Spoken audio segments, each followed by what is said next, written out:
Good afternoon from the Superbook.com sports desk. I'm Joe Hunk. Titans take an L last night, and in the process also lost A.J. Moore, the safety, who's going to be out for the rest of the season with an ankle injury that he suffered in the first quarter on a punt return play.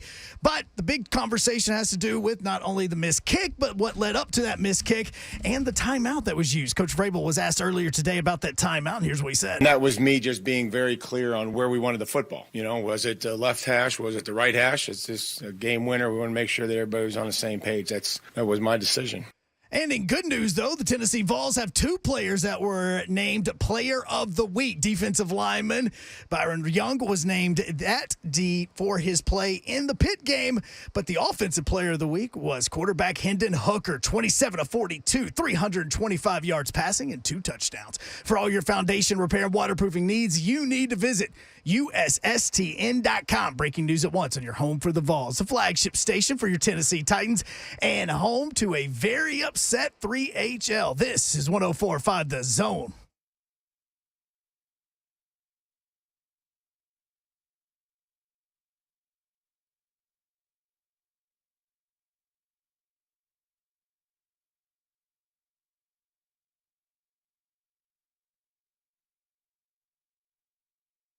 Yo, what up, Nashville? 3HL is on the air. Brent Doherty, 104.5 The Zone.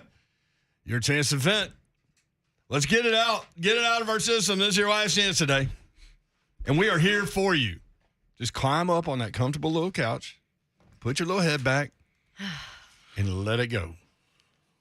We're here. Right, Babs? Yeah. That's bunk. That's bunk. Twitch, please.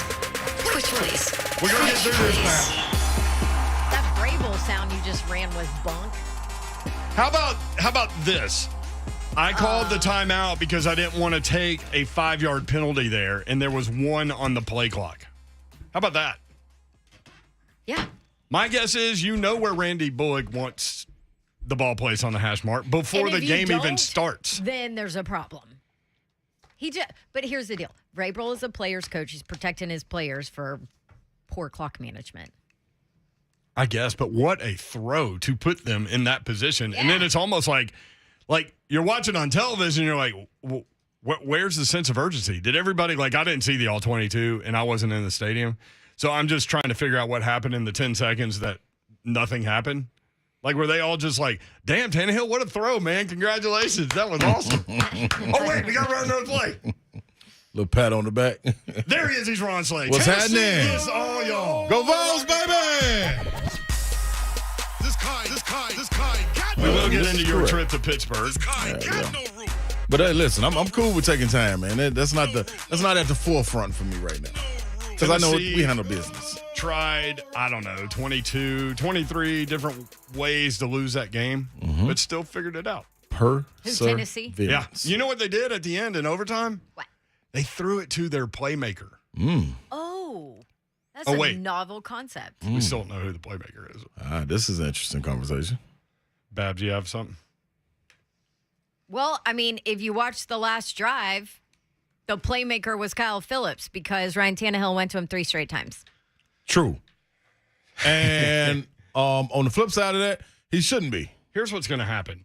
Correct me if I'm wrong. We'll revisit this in 4 weeks or however long it takes. Give me 6 weeks. Okay. Traylon Burks will be the go-to wide receiver. Bobby Trees I agree. is the number 2. Mm-hmm. Which is exactly what he was brought in to be. Yeah. Even if he's Right. the number 1, he's the number 2. Right? Yep. Does that make sense? Yep. Yes. And I think could be a really good number 2. Mm-hmm. I remember having this conversation in the preseason when we were coming out of preseason, me saying, we brought a guy here to be the number 2 that's been thrust into the number 1 role.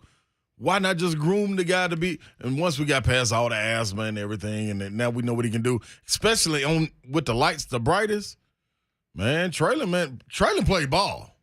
Blocking, catching, and running after the catch. Not afraid of contact. Ain't no ducking out of bounds.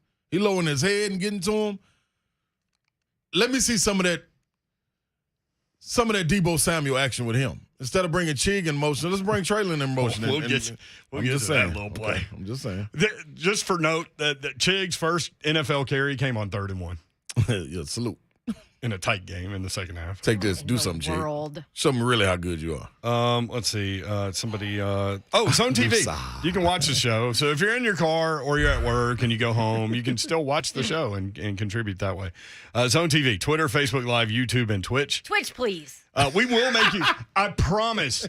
We've been doing this a long time. We will make you feel better. We will? Yes. We'll make ourselves feel better. I was going to say, who's going to make us feel better? We will. Okay, all right. We let's will. get- I will say this. You have to remember big picture. Yeah. And this is one game. Which, I mean, they got blasted the first one last year and won the AFC. And we understand this isn't last year, But but had the best record. Yeah. Yeah. No, but I know. But that's an example of how crazy the NFL season is. It's such a week-to-week thing. And I was explaining to Murphy, our guy over on WTN, he came by to check on us because he was at the game. And he had moved from Birmingham and stuff like that. So he's adopted the Titans now. And I said, this is what it's like. yeah. You lose the games you should win. And then I said, watch this. Buffalo as a 10-point favorite, Titans will go in there and win. Watch it happen. Now, I don't really think it'll happen. But how many times have we seen the Titans do that? Yeah. That's what they do. Where That's they lay a spot on. complete egg and lose to the Jets and then lose Derrick Henry and go to the Rams and win. Handily, too. Yeah. I mean, handling them. It's crazy. So, anyway, somebody on I was trying to get to YouTube. There were a lot of people in there, so I lost It's deep in YouTube. Yeah, I man. lost the party question over there. there. But the question was, can we get Burks on the field more than 30% of the time? Ah. And I think he's earned that. I mean, he looked fluid out there. He only had 3 catches, right?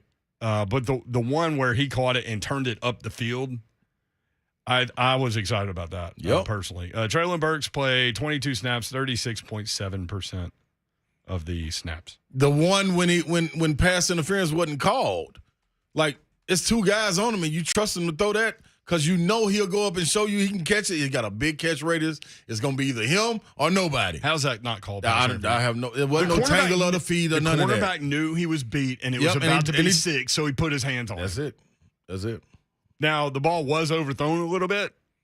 I don't even know if it was overthrown that much, though, yo. But you can't tell. Exactly. You can't tell. When you go in stride, I like them out there like that. All right, here's one thing for you. No AFC South team won yesterday, which is made even more impressive by the fact that 2 of them played each other. Oh. That is so dumb.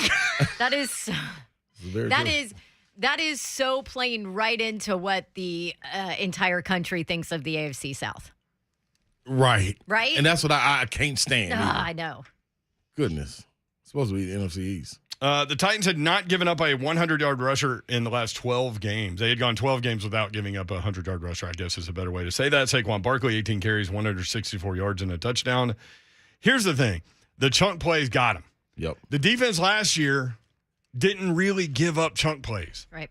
So the 68-yard run by Barkley led to a touchdown. The 33-yard run, which it looked like to me going back and watching the game, was the exact same play as the 68-yarder, led to the game-winning touchdown. The other touchdown they got came on the 65-yard touchdown pass to tie it. 3 chunk plays. You don't bust those 3 plays? We're talking about a completely different thing here. Yes, Ms. Babs. Mrs. Babs, sorry. Yes. You are correct, but if you take away those chunk plays, I think they still gave up almost 5 yards a carry. Yeah, without those 2 carries, Barkley would be 16 for 63. Great play calls to Dontrell Hilliard. Should I start there? Those 2 pass plays of Dontrell Hilliard, great play calls. Getting him in space. Great execution, all of those things. The third one was too, actually. Yeah, it was. Yeah. And then he dropped one also, but He only played 11 snaps. Crucial one. 2 touchdowns and 11 snaps. He's almost as effective for the Titans in terms of like production per play as Dylan Cole was for the Giants. Yeah, Except for he Dylan only Cole. played what? 4 snaps. So He gave how up a crazy was 4th down this? conversion, a touchdown, and a 2-point play out of those 4 snaps. Oh my gosh. I texted y'all yesterday and I love I'm you, sorry, buddy, Dylan, but I'm But, I mean, that I is texted what y'all happened. yesterday and said, Definitely what happened. why the hell is Dylan Cole playing so much? And then we go back today and we're like, he didn't play that much. Yeah. It just was so obvious when he was in the game. Yeah, I was wondering why you texted that. And then, because in real time, I didn't notice things like on a fake handoff to Barkley to the right, Dylan Cole on the other side crashing where he, I'm sure, had backside containment. And so Daniel Jones pulls the ball and bootlegs out into open space that should not be open and gets the first down. And then the touchdown, the tight end locks up with Dylan Cole. Let's go. Cole goes running toward the line like he's going to I make. said him. I beat him. He's I going beat to make the a tight play in end. the run game, even though Barkley was going to the left side. And the tight end's wide open, free release touchdown. And then the 2-point play, they were like, hey, man, we're going to have some fun now. We'll just shuttle it to Saquon Barkley. We'll go one-on-one. We know it's one-on-one with Dylan Cole on that play design. We got him. Got him. So Missed tackle. my thing real quick, Babs, because I want one too. Hey, His you hand know, was up. You know what that is, Yor? What? Professor Yor, you know what that is? That's second half adjustments. You know when those bootlegs came? In the second half. That's what it is. So adjustments need to be made by someone. Coaching. Oh, I didn't say that, Babs. Oh, that's what That is so dumb. So why did you say what you said then? Because Babs answered the question. That's why. That's why I said it. Some people out here playing chess. Yeah. Slay's thinking 2 moves ahead over It here. is what it is. I know. Babs I would know. say We this. do have to take a break, and we want to hear And from then we'll go to the all phones. y'all. Then we'll yes. go to the phone. But does anybody else have an issue with the fact that Jeff Swaim played over 40 snaps? Ooh. Yes, Mr. Slay. I do. Okay. I got a big problem with it. Jeff Swain played more snaps than any other skill position player. He wasn't even supposed to play last year. What happened to Austin Hooper? I don't know, because that was my pick to lead them in catches, He receiving had a catch yards, on the all last of on the it. last drive. Oh, I'm gonna send y'all a picture. That was my pick. So When he hit him in the face mask with the ball. You took a picture of that? Yes. Because look who's wide open on the other side. Would have got 10 yards away from him. Austin Hooper, who just run a curl, just sitting there like this. Hands up. Hit me in the face mask. Let me see if I can get hit So in the maybe face the mask. play Now, some of design the- should be, because I think Tannehill played really well. I do too. So maybe the play design. In I would terms agree of with y'all targets. if he was rolling that way or something. Just look at the picture. Okay. I might tweet it out for you guys. There you go. right. Tweet it out for everybody. All right, your tweet it out. reaction, load them up. We've got 2 lines open, 615-737-1045. Your take on what happened. Can it get better? 3HL, 1045 The Zone.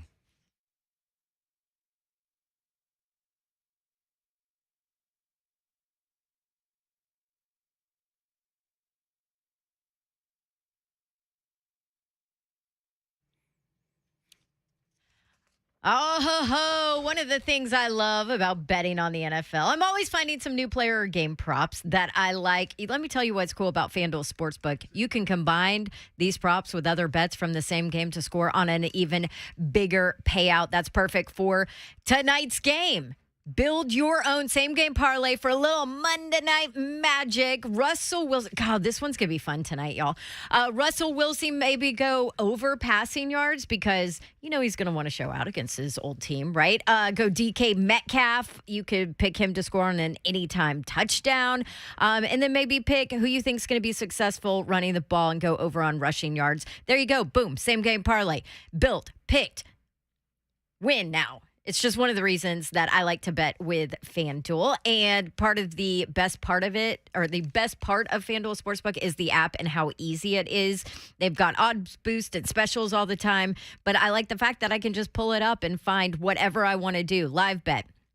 It's super easy to use. And then I get paid fast when I win. So lock in your bet today on FanDuel Sportsbook. No feeling like nailing a same game parlay bet. If you're new to FanDuel, get $150 in free bets, win or lose. Promo code DAWN, DAWN.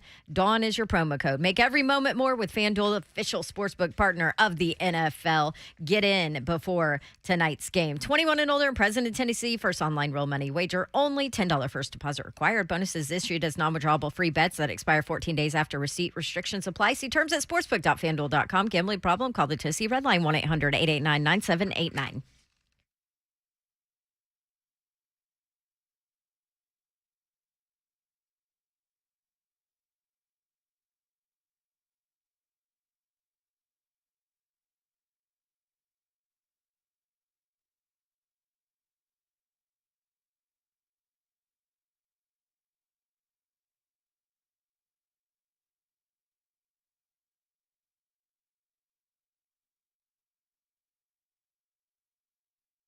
Let's go get a feast, people. Where would you get a feast from? Famous Dave's. That's right. Make sure you bring your bib, though, because salsa be dripping, from the famous rib tips that they got. Or the famous Feast for Two, the smoking sandwiches. Yep, Monday, Tuesday, Wednesday, and Thursday. They're featuring discounts on burgers as a deal every single day. You just got to slide through there. The locations, you got one in Hermitage. You got one in Smyrna. That's dine-in and to-go. The one in Hermitage is as well. To go and delivery only in Franklin, people. Headed to Knoxville soon to see a game. You can also catch Famous Dave's up there. But make your meal even more famous with a happy hour special. At Famous Dave's, stop in Monday through Friday, 3 to 6 for discounts on fried pickles, cheese curds, rib tips, and more. Famous Dave's cooking up something new, too. The Southern Cajun Shrimp Boil. Yep.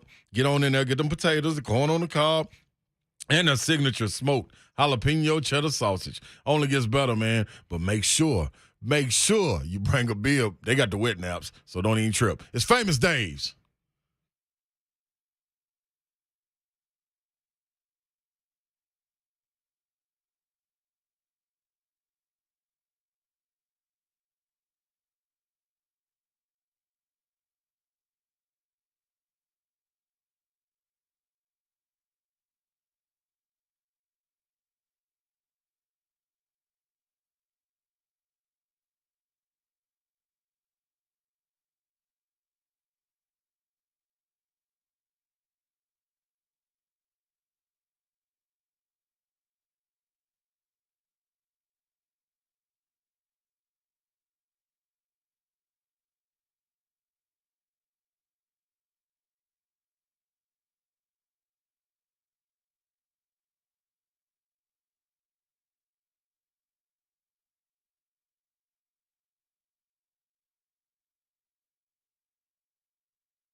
3HL 1045 The Zone. We were just taking a tour of the radio station.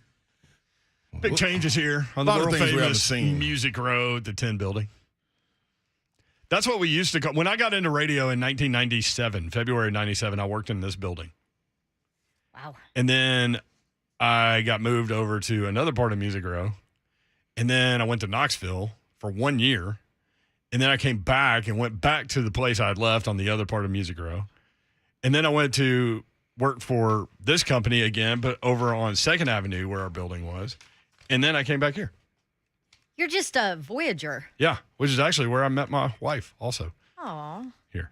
So, quick history of me. But yeah, big changes here at the workplace. So, appreciate that. Anybody feel better after one segment? Want me to chart first downs for you? Oh. Yeah, And then go to the phones? bring us back down. Yeah, why don't you chart first downs? Because I think that a lot of Titans Nation has an issue with this. And let's be honest, I think a lot of us had an issue with this last year. Okay. Predictability. Going into the game, would you have Problem. thought that Derrick Henry would have carried the ball 18 of his 21 times on first down? Yes. Do you know why I would have thought that? Because that's exactly what happened freaking last year. And the year before that. 18 for 87 on first down.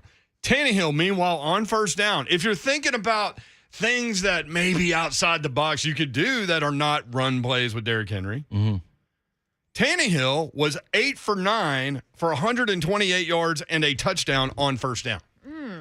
If you're able to go back and watch the replay, you can just watch the TV copy. What is it? The all 22. You ain't even got to see that.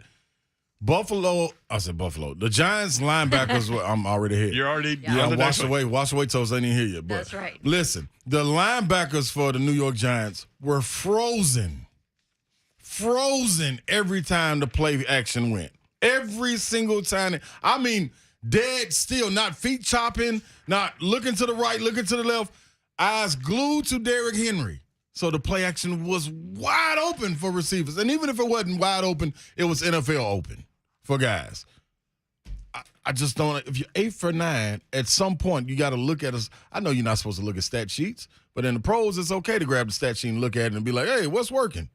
Oh, this is working. Oh, you don't I mean, think about the analytics people that are rolling Yeah. around with Like- all this stuff. If we can figure all this out, we don't have access to all We that. just got finished talking about what the New York Giants did in the second half. When people keep crashing down, how about you pull it out his belly and bootleg? I bet won't nobody be there.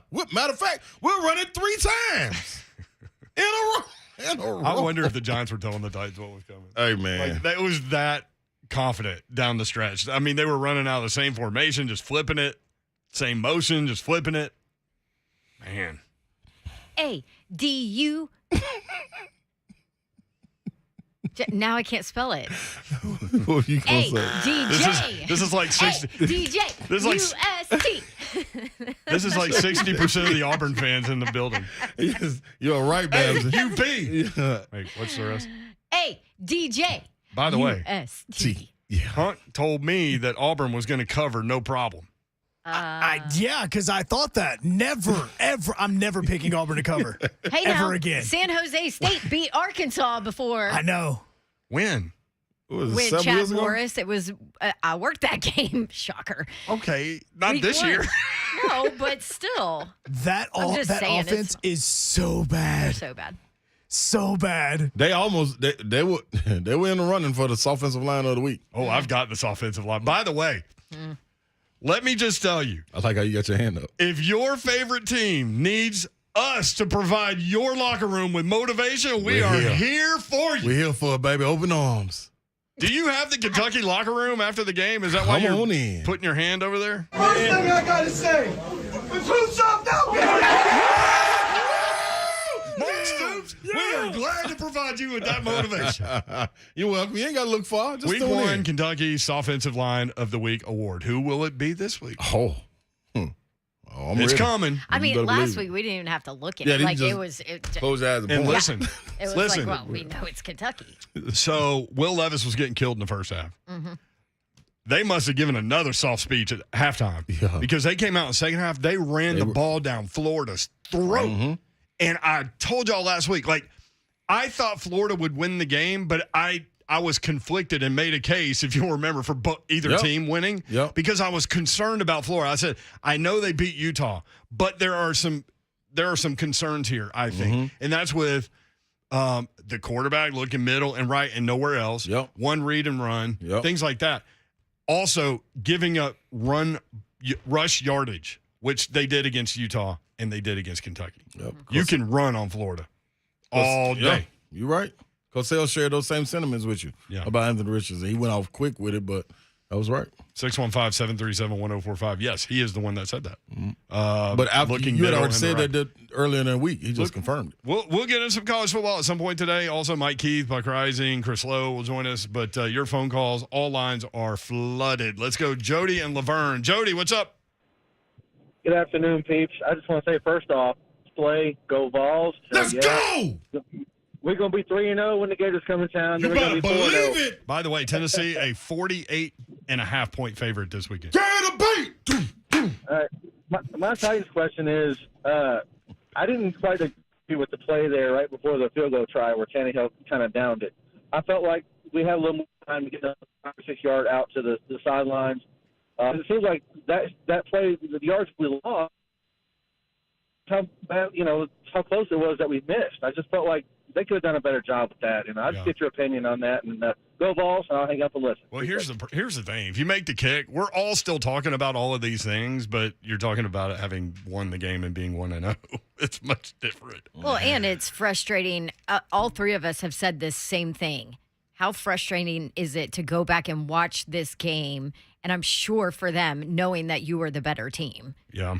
I mean, the big opportunity in the game was 13-0 at halftime. You get the ball to start second half. Yeah.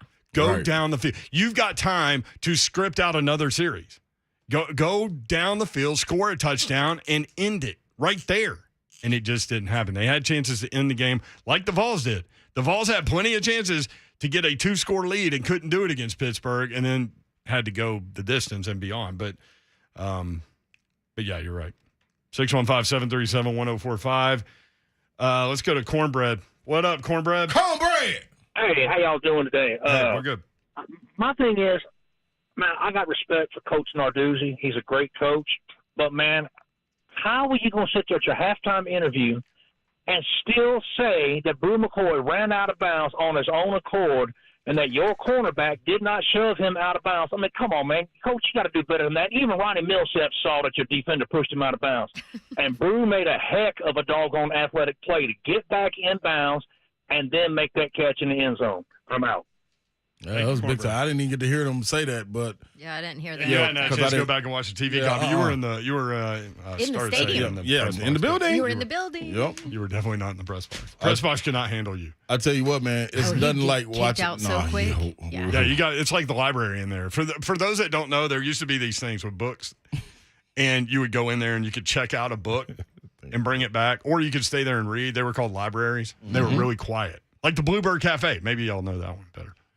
That one's not quiet. Yeah, it's quiet. They don't like you talking in there.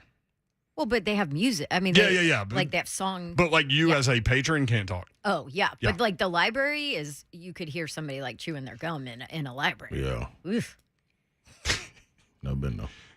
Like a press box. I've never been there. Press box. You haven't. You has haven't a roof. been there, Will huh? not. Look at that. You got your degree without even going to Feel the me? library. We had the Thornton Center, baby. Thornton Center, you get everything done. You never went to Hodges Library? Man, we brought the library to us. Salute to UT for handling business. That's true. Hey, now, Yeah, athletes, everything brought it comes to to us. them. I like that place. It was kind of a social place, actually, in a weird way. Yeah, that's your problem. And then there was that was your problem. There was a looking bar. the weird way. There was a bar on the Strip back in the good old days named the Library. Yes, There's a bar at, I think, is it Ole Miss named the library? And I don't know. Is it? I think so. You can use your student card. Yeah. So, like, the bill goes home to your parents, Oh, you know, that's on your funny. bursar bill there, and it's the library. Oh, I made copies. We'd go on Tuesday nights. It would be packed. You'd have to get there early because it would sell out, you know, like fireman's codes and stuff like that. And this guy named Tall Paul would stand up there on the stage and sing like old songs and stuff. Tall Paul. Tall Paul lives in Nashville. Yeah. Yes, and loves 3HL, which is a whole weird thing to me because What up, Paul? I thought he was a superstar. He is a superstar. But anyway, the library. But then your mom the next day would be like, "What'd you do last night?" We went to the library. I'm telling the truth. I'm telling the truth. Matt in Clarksville. Matt, what's up? Hey, man, how's it going? Yeah, I just wanted to touch on the a couple things, actually. The production use of Austin Hooper yesterday was pretty much non-existent. I feel like if we used him in the red zone, those 2 field goals, they might turn into, a couple of touchdowns, get a couple more points on the board. And really everybody's, blaming the play call of Downing. We know Downing's playing call is, just plain white bread all the time. Like, we already know that for a fact. But just really, the Titans fans not showing up to the stadium is killing us, man. I was there yesterday, and we were swarmed by G-men. I mean, it was crazy. It was loud, disruptive, and I think that's a big problem. If, we got a ding-dong for the week, I guess it could be the Titans fans for not, showing up. I wasn't at the stadium, so I didn't, and I couldn't tell on TV. I was there. I would like to say, I was going to address that towards the end of the show, but I'll address that now. Yeah. We had the Titans pregame VIP tailgate. Yeah. Ain't nothing like it, first of all. Y'all need to get over there. It's 4 floors. It's in the Bridge building. Me and C-Wiz rocking it. It's all the food included, all the drinks included. You got a great view of the city, the music rocking on all 4 floors. That building is sweet, man, too. what? They have And you're blowing the mic, there. Babsy? Huh? You're blowing the mic all throughout the building. Well, you are? Yeah. You were all throughout the building? Cooler, yes. Yeah. Holla at your boy. Man, what? I'm in the building. So I would like to say, though, man, New York traveled well. Yeah. Like, I don't know. Everybody does. I know it went back for, like, when we were getting ready to go into the playoffs, people saying don't sell your tickets to people. I don't know if that's the case, but these people traveled, and they were in there deep. I would say, and I didn't get to go to each, I didn't get to go to each floor, but because I was, kind of stationary. But, man, it looked 60-40 to me, if not 55-45, as far as G-Men with Titans fans. You know what I'm saying? Like, I would say on the mic, hey, man, if you're in the building and you represent the Giants, make some noise, and it would be loud. You know what I'm saying? Like, why would really you say loud. that? Man, it's Southern hospitality. Come on down here. We're going to spank you over in Nissan. This ain't got nothing to do with over here with the tailgate. Until we don't. Yeah, then I ain't have nothing to say about that. But I will say, I'm not questioning any of the guys' effort. But, man, when you play a home game, the walk to that stadium and the walk away from that stadium, I'm guaranteeing people are walking 4 to 5 miles. The sacrifice for people, and listen, as a player, you'll say, well, don't come. You can't say that because, like, this is your support. You know what I mean? It's too long of a walk, man, for you not. You got to win the games you're supposed to win. Jeff says, damn. I'm sorry. Section 120 was covered with G-men. I'm telling you, they were deep. Well, you could tell they started showing them during the that run at the end, like that series at the end with the 4-down conversion and the touchdown and the 2-point play. They were showing crowd shots of Giants coming fans. out of the stadium, man. You can hear "Let's Go Giants." That's the problem all with being such a cool city. That too. Like, it ain't nothing you can do. But I'm just saying, I understand the call. I'm saying all that to say, I understand where the call is coming from. I would like to see it more Titan nation in the building too. But yeah. Joey in Nashville. Joey, what's up? Win. Hey, guys. So, you know what? I'm calling in because I'm going to eat a little crow right now. Slay Dog, you were right, and I was wrong. This Vols defense, they impressed me Saturday. I was really impressed with them. Still not a Vols fan, but they did. They really impressed me. I didn't think they was going to win the game. So I'm going to eat a little crow and say, good job, guys. Man, Joe, you know what? See, Joe, I respect you as a man. You hear that? I respect you as a man because I said when you went off the air, Joey, when you lose, call back in on Monday and eat your crow. I'll provide the barbecue sauce for you. And here you are like a man calling back in. Hey, man, much love and respect. I respect that. Yeah, like I said, Slay Dog, I'm not a fan of them, but, they really showed me something this Saturday, and they impressed me. That's real. All right. My man. Thank you, Appreciate Joey. It, Joey. Cousin Joey. Yeah, man. All that. Because he went in. He went in Friday. He went in deep. Yeah. I didn't hear it. Yeah, Babs, he went in. I was sitting there like, oh, okay, Joey. You just sat there and Yeah, let I'm him do like, it. oh, that's what's up. That's what's up. Just wait. Hey, and he called in. That's what's up, man. Eric in Appreciate Nashville wants to talk Titans and Vols. Eric, what's up? Good afternoon. It's about a half good, half bad weekend. UT handled their business. Yeah. Titans did, but I was just thinking how the mirror images, right? The away team comes in, gets down early, fights back, and finds a way to win. Titans gave that game away, and the Giants took it. UT almost gave that game away, but they wouldn't relinquish it. Yeah. It's just, but I'm a little more. I'm disappointed with the Titans, but the Titans don't usually start off 1-0 under Vrabel for whatever reason, and I think the bigger issue is they play down to their competition, which means next week they'll probably go out and beat the Bills by 10. Right. It's what they do, and it's frustrating, but hey, it's a long season. Hey, nobody else in AFC South won either, so That's right. it's not all That's the terrible. positive. Yeah. But I'm also really excited about the way UT played, and I'm laughing at everybody else because you know what? Tennessee's been down for a long time. Everybody's been taking shots at us, but you know what? A&M, you bought your recruiting class. You got say Notre Dame. They could go 0-12 and they'll still get in the top 5, top 10 next year. Most overrated program for the last 20 years. Texas credit. They battled Alabama. I'll give them credit. Yeah, they did. Yeah. But you know what, though? Hey, we're 2-0. We live in a world right now in college football. Kansas is 2-0. Notre Dame is 0-2. Hello. That's say, let's go Vols, baby. Let's go Vols! How about Coach Leipold at Kansas? Yeah. I mean, that's a guy that Vandy looked at a couple of years ago. You see it too, didn't you? Yeah. Yep. I remember that. That is a Buffalo. hell of a story because, I mean, Kansas is like the bottom end of a mushroom cloud Yeah. Yeah. in football. Although, didn't Les kind of at least They were on the way. No. Yeah. I thought they were. From a talent standpoint, though, he at They least did beat recruited. Texas. Yeah, I think last they was year, at least a couple they was at years least ago. sitting on the Yeah. bike. They might didn't pedal Yeah. or nothing, but they were Right. on the bike. Notre Dame, by the way, get it early. They're favored by 10 over Cal this week. Oh, wow. And then they have Marshall. North Carolina, who's 3-0, by the way. North Carolina. Yes. 3-0 for the first time Yeah, since get ready. 2000. Because Not that going boat's on. taking on a lot of water. Mm-hmm. They just got a bunch of dudes like, get the water out real quick. But at some point, they're going to get tired of doing it and not care anymore. By the way, with regard to Tennessee, we came away from the opener talking about Aaron Beasley, who was in for Mitchell. Oh. 14 tackles against Pittsburgh, a tackle for a loss, a pass defense, and 3 quarterback hurries. Tennessee with 25 quarterback hits, the most they've had in a decade. Ball hawk.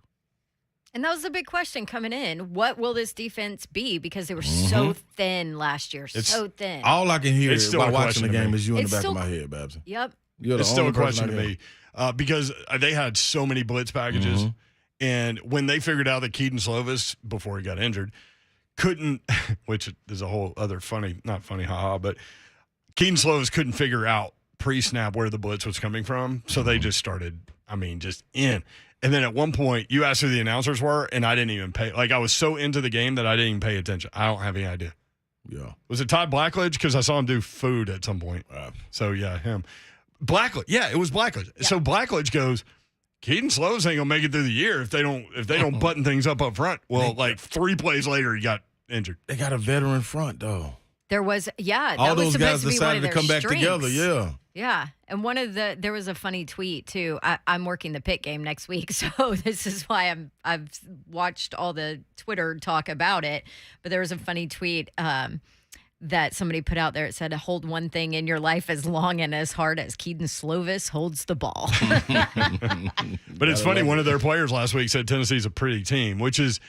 We took that to mean, and you as a former athlete, like that was that guy saying that we're the big, bad physical team. We're going to knock you in the mouth, and you're a pretty team, and you're not going to take it. Hey, man. It was the other way around. Being on – we'll get into it. Yeah, we'll get into it. 615-737-1045.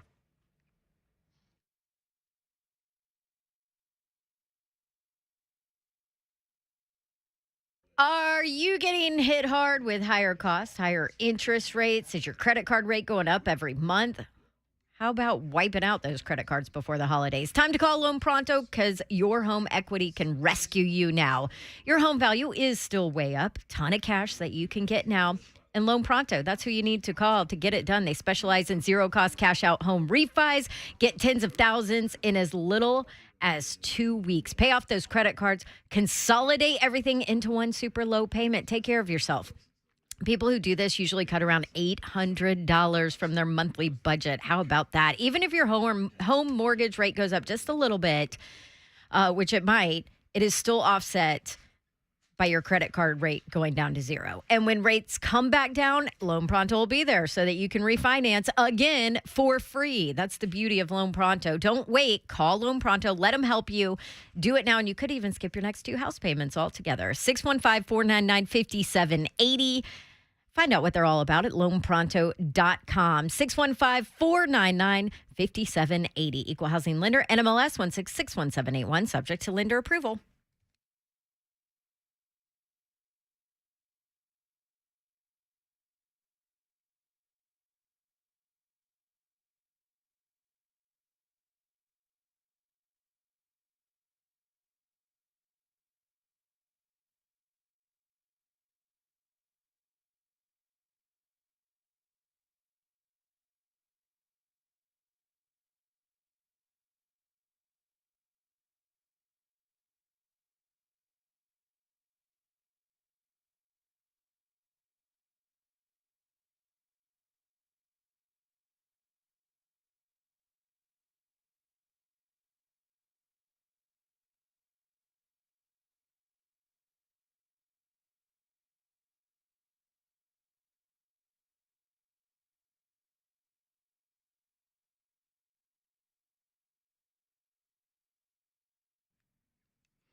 Guys, listen up. How about making the day and the month and the year of the lady in your life? Get her a new closet. It'll make your life easier too. And then she can be in there fixing up, organizing, loving on her new closet from Artisan Custom Closets while you sit and watch the game uninterrupted. See, I got you. Artisan Custom Closets is who you need to call. Lisa Carlquist started Artisan in Marietta, Georgia, and lucky for us, brought it right here to Nashville. Customer service, her number one goal. You will love whatever space they organize for you. They'll do it in your budget. And they'll also give you 10% off if you tell them that you are a Zone listener and you heard about them from me, from Dawn, right here on 3HL. Don't forget, they also offer financing so they can take care of you. Say goodbye to clutter. Get your free in-home consultation today with Artisan Custom Closets. Give the woman in your life that beautiful closet. And here's the deal. They'll come in. They'll give you 3D plans you can take away, add to, and they just want to make sure you're happy. Installation takes as little as 1 day on top of it. They do closets, but they also do pantries, garages, home offices, laundry rooms, mud rooms, and more. Call them. Here's your phone number, 615-800-2199, artisancustomclosets.com. Don't forget, 10% off if you tell them you heard about him from Dawn. 615-800-2199.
3HL 1045, The Zone. Brent Doherty, Don Davenport, Ron Slay with you. Anybody feeling any better? We're going to get there, I promise. I don't know if we're going to get there. Babs is wearing her like old school Titans blue shirt too. I am. With the ruffles on the shoulder. Ruffles have ridges. Ooh. Slay's working on the whiteboard. I don't know what's going on there. I told him he needs to watch the movie so he can take that part out. Movie Slay needs to watch. That's on the whiteboard. Yeah, can't That would give be me an so much more off-season room. thing? Yeah, it's Take going it to off. turn. How you just get to control the whiteboard, Babs? How am I Way going to over remember there. them? I control it all. You got to remember the movies then. I got him. No, you don't. Name one. Sandlot. That is a yes. Tell by the laugh.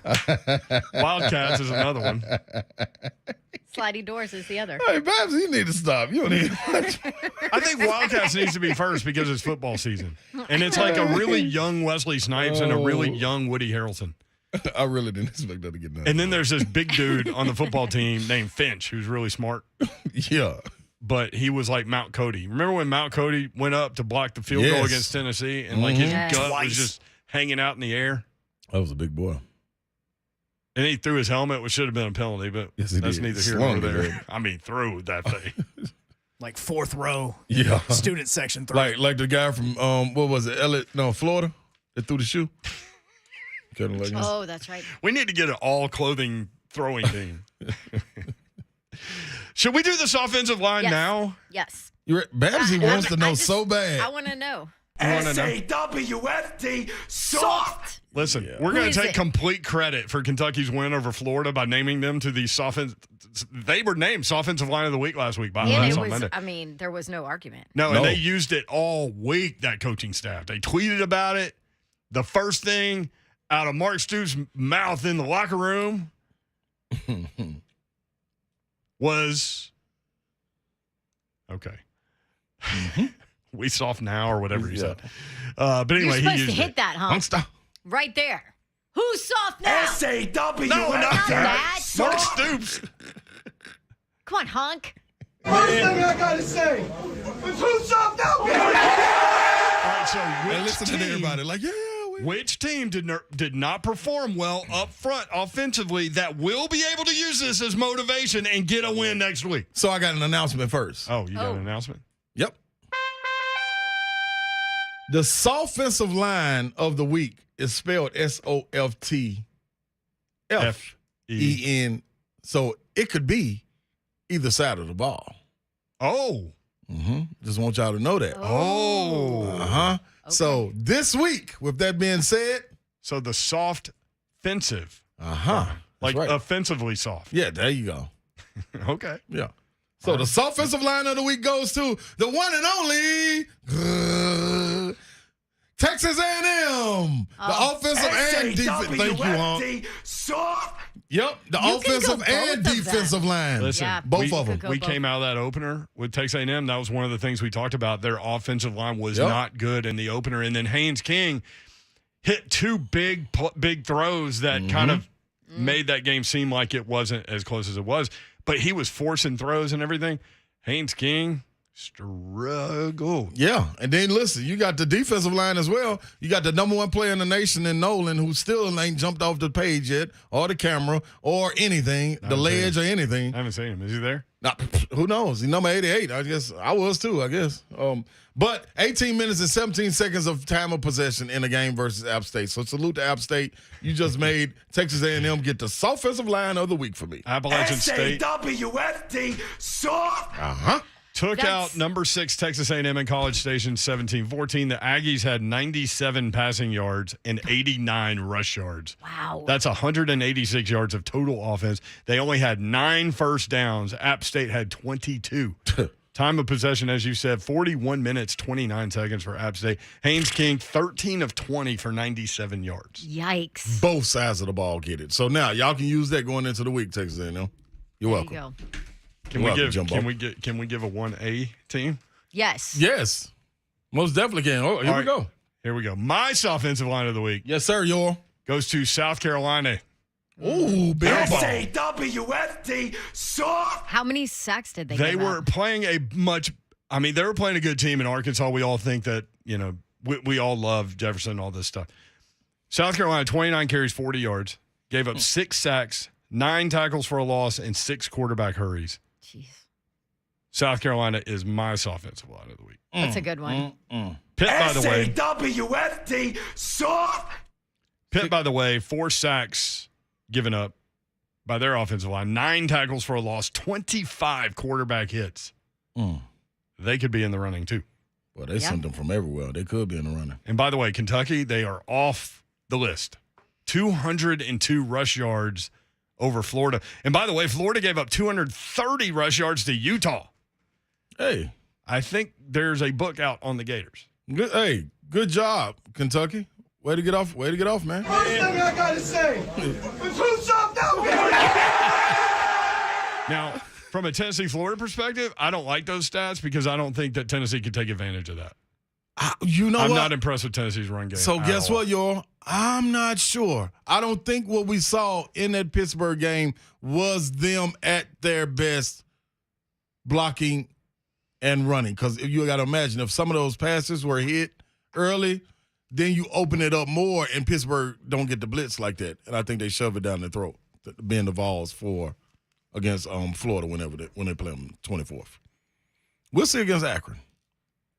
I think a statement to be made, because I feel like a statement was made by the defensive line with Rodney Gardner coming out of the Ball State game, knowing that it wasn't no quarterback hurries or quarterback pressure. Remember, we came out of the game talking about that was the total opposite going into the Pitt game against a veteran offensive line. I do wonder how much you can take away from whatever happens in that Akron game, right? Like, if I'm Tennessee, here's one thing I would do.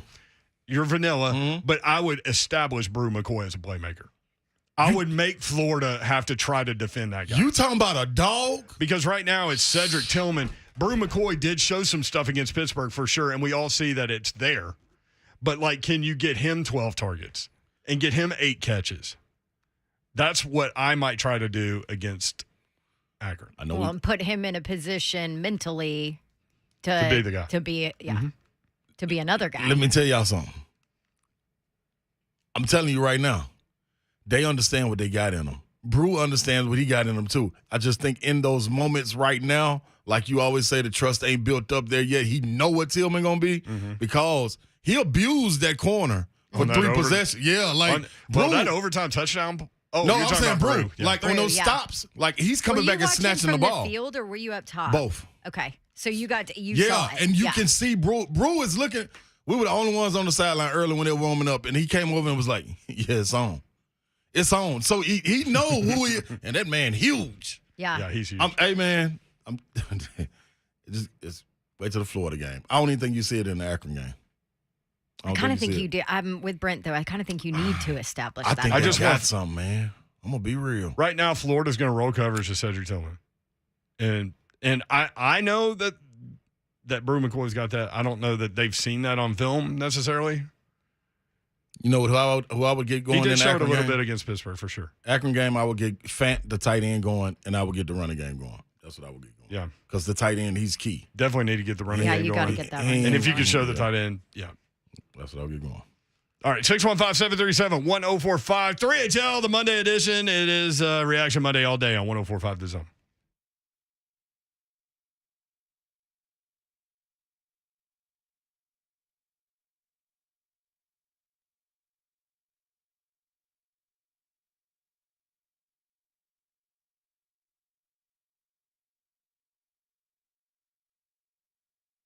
Come on, man. I know we all out there hearing about inflation and the economy at the same time. Listen, going to relieve all of that pressure for you, man, right here. When you're talking about going to get a car, Music City Autoplex is the only dealership for you. It's the uncommon dealership. So if you got a car out there in the driveway and you're like, man, you know what? I don't even think I can get nothing for this. This car is uncommon. No, ain't nobody going to want this.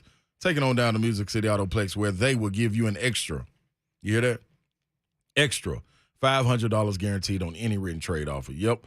Music City Autoplex wants you to trade, and they want you to get in your dream car, whatever that is. Now, you may be asking, what's the difference with Music City Autoplex? The difference is they can get you approved on any financial need that you got. I'm talking about they got relationships with these banks. You understand that? Finance companies, they got the relationships you need. While other dealerships have been dwindling their inventory, that's not what Music City Autoplex is doing. They're increasing it. Also, because they still know people need cars. Get on out there and go get your car. Music City Autoplex. Dickens Turf and Landscape Supply, that's where you need to go to get that lawn looking as spectacular as it can. DickensSupply.com is the website. Trey Hartsook is with us now to give you more information about what you can do in your lawn. Trey. Brent, what's up, dude? Hey, now is the time to get that lawn whipped into shape, but look no further than Dickens Turf and Landscape Supply. I know some people go out to box stores every year and try that mess. I'm going to tell you what you need to do this year. Stop in at the Dickens Turf and Landscape Supply and talk to some of our turf experts. We enjoy talking about your lawn. So if it's something that you want to get into, right, maybe you're tired of having a lawn that's full of crabgrass and you want to get some great, lush fescue, look no further than Dickens Turf and Landscape Supply. Now you can go from having not much to having a great lawn with the PTT proven turfgrass technologies, our custom blended in-house seed that is drought resistant and fungus resistant. So we really feel like it's the best seed in the Middle Tennessee area. So stop in and see us. Conveniently located all over Middle Tennessee. Got locations in Nashville, Cool Springs, Hendersonville, Murfreesboro, Bellevue, Brentwood, Lawnmower, Mount Juliet, and Franklin. If you can't get a hold of us, check us out online, DickensSupply.com.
Good afternoon from the Superbook.com sports desk. I'm Joe Hunk. Titans made some moves just a little while ago, signing running back Trenton Cannon as well as linebacker Joe Jones to the active roster from the practice squad. They also signed a new player to the practice squad. That would be Jack Gibbons, the linebacker. Some moves that also happened. Well, A.J. Moore kind of hurt himself during the game. Matter of fact, he suffered an ankle injury that's most likely going to keep him out for the rest of the season. But yesterday, and things that are getting talked about, one thing that gets talked about, that whole 3rd and 1 play, and why did you do a tight end around? Coach Vrabel's got asked that question. Here's his answer. We go in with a game plan, and there's a short yardage plan, and some of the stuff that we had prepared for, that was one of the plays, and we gave it to Derek on the Wildcat. That one didn't work either. We just all have to come back and be better and prepare and get ready to go face Buffalo. And in the NFL, Steelers are fearing that TJ Watt could have a torn pectoral muscle. And, Cowboys, Dak Prescott, he's going to be out at least 6 to 8 weeks with a right thumb injury. For all your foundation repair and waterproofing needs, you need to visit USSTN.com. Breaking news at once on your home for the Vols, the flagship station for your Tennessee Titans, and home to 3HL. This is 104.5 The Zone.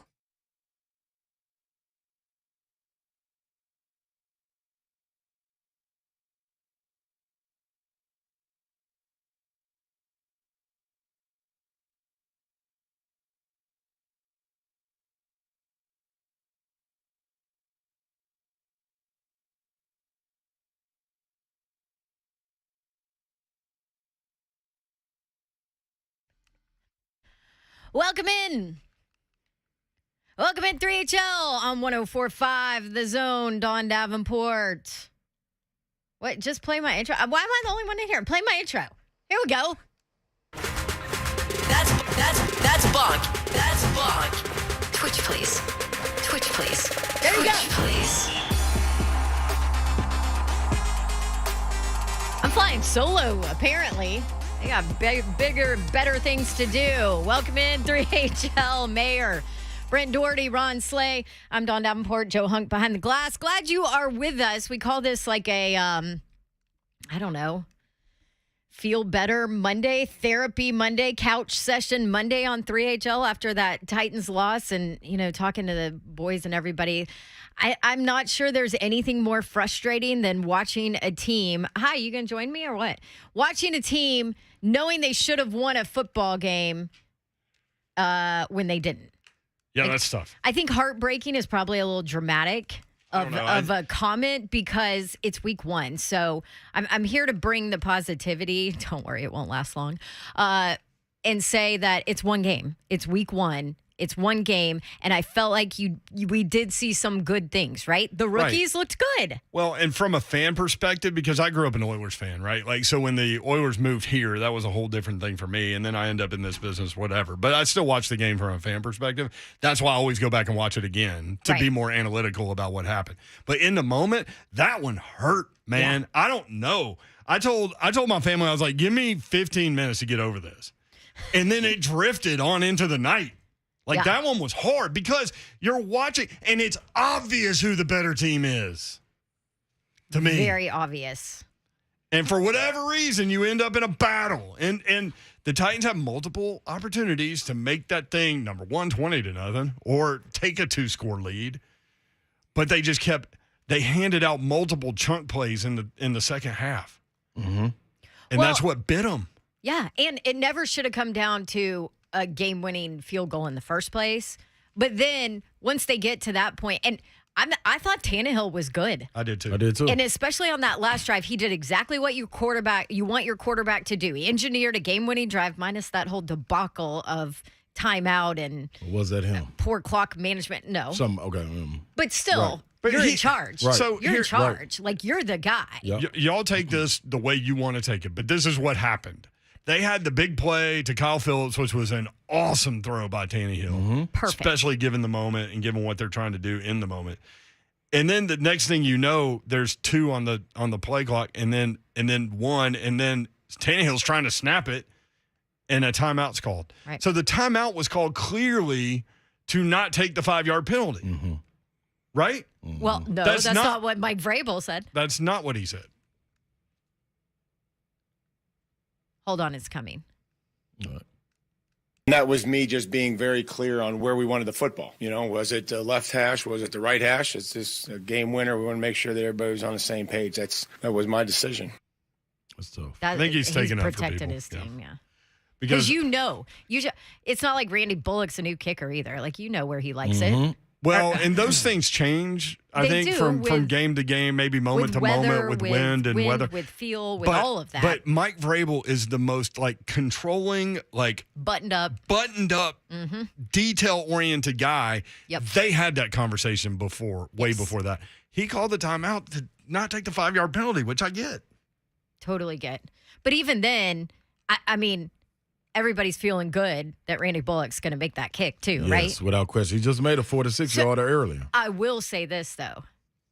the one fleeting little thought that I had before that was, ooh, he's got a rookie holder. Yeah, I was thinking the same thing. I did think that because for so long, it's Kern. You don't worry about that. Riding a bike. And so there was just in that moment of, and I think Stonehouse is great. Yeah. But in that moment, I thought, ooh, this is a huge moment in week 1 in his first NFL game. Don't screw it up. Laces out, right? That's what you think. And then when you go back and watch it, like when they showed the replay, I specifically was looking at the hold, like, oh, was it off? And I don't know enough about that to know, if it was. All I see is if the laces are in the right spot. Oh, it looked okay. We saw the same thing, had the same take. I even went back to watch it like after the game was over to see. Because I thought about it before he even kicked it. Because I'm like, why did moment. Why Mike did Keith he was talking about it before he kicked it. And I'm like, why did he hook it? And Right. so I wanted to see the snap. I don't know if the snap, I don't know if the hold was good or not. It looked fine, but what do we know about that, especially from that angle? Yeah. Anyway, Stonehouse kicked great. I mean, he kicked far. Yeah. What did he average, 57? 57. His longest was 66 out of 6 punts. Now, the average return was 12, so that's 45 net, which is still pretty good. The problem that could arise with Stonehouse is he hits every punt, basically in the middle of the field. Mm. Remember how Kern would get the returner running out of bounds and no return? That wasn't happening. And so, Richie James, who we had on the show when he was going through the draft process, and I told him I don't know why he goes by Richie. He should go by Rick, because then he could be Rick James B. But he played out, and that's great. Local guy, played at MTSU for those that don't know, and he's a great dude. But that's not one of the best punt returners in the game, and he had some room on several of them. So, yeah, moving forward, that's a concern to me. Bud Dupree didn't get a sack until his 5th game last year. Got one on the second drive. Very active, too. Very active. Yeah, he played 47 snaps. Was not in on that whole goal line scenario. Right.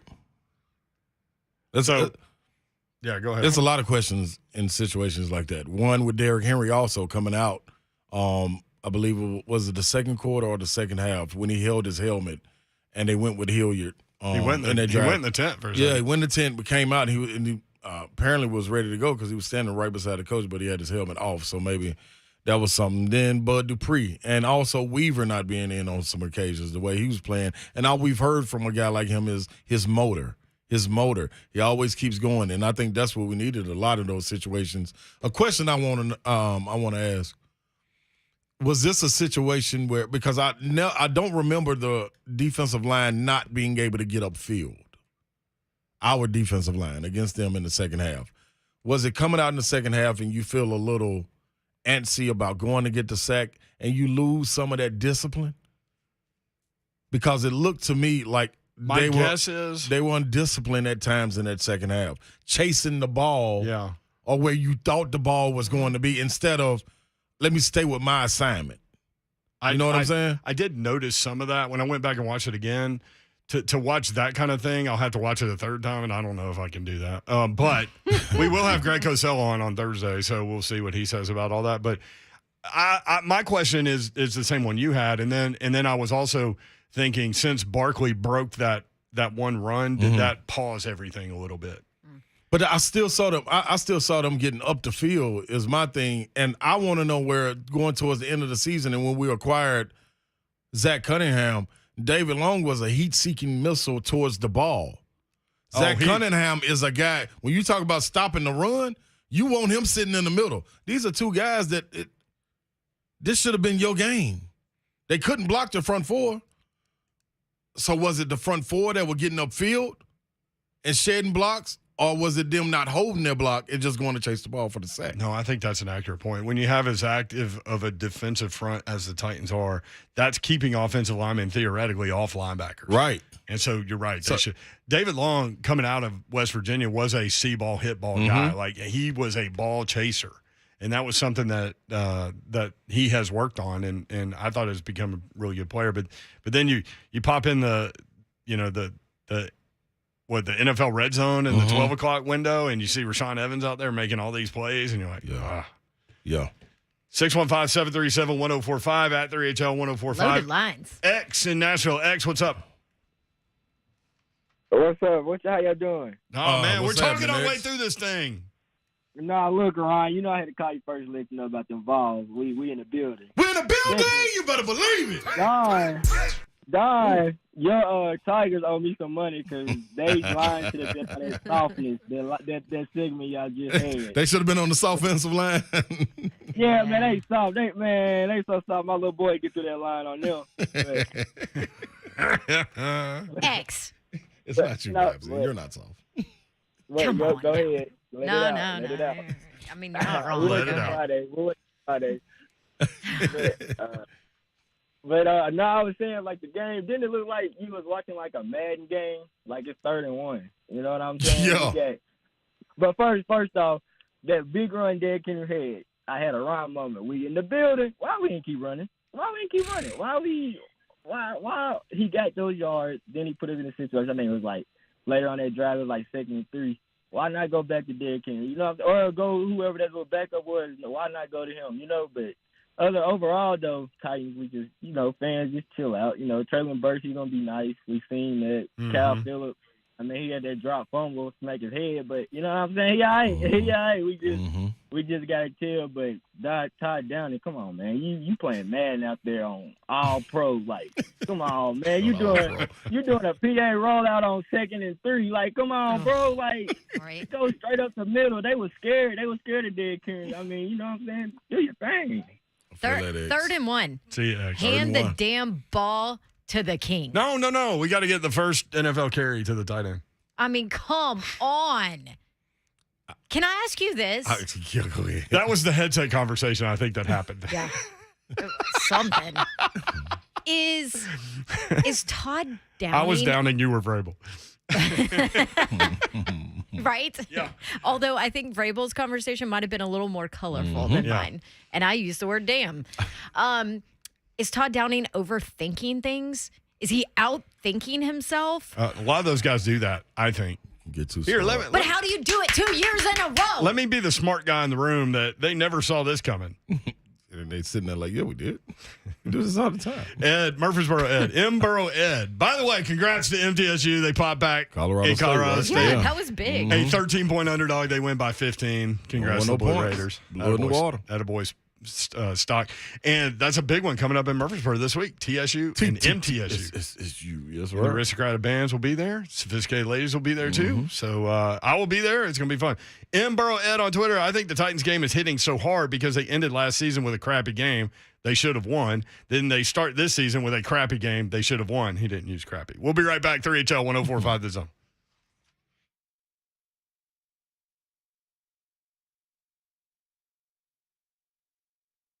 Let's go get this money, people. How you gonna get it? Well, it was a rough weekend in a sense, but all that can be made right. You can get on Superbook Sports today and go on and bet the Monday night game. You know that. From Nashville to Knoxville, it's all around the country, man. Superbook Sports, that's the way to go. You download the Superbook Sports app or visit superbook.com and start placing your bets now. Get on in this Seahawks and Broncos game. What you want to take, you want to park sled, what you going to do. You got the over-under, you got the spread. Just dive into it, man. Try to make up for what you lost yesterday slowly, because it's a long season, people. So bring Vegas to the palm of your hands, and now Superbook will match 100% of your first bet up to $1,000, no matter if the bet wins or loses. So they're offering up to $1,000 bonus when you sign up, deposit, and wager in the same day. Make that happen. Get on board. Let's go get some money. Hey, we can do it together. Get into action right now with Superbook Sports. Visit superbook.com for terms and conditions. Gambling problem? Call 1-800-899-9789. But let's go get some money. Book it.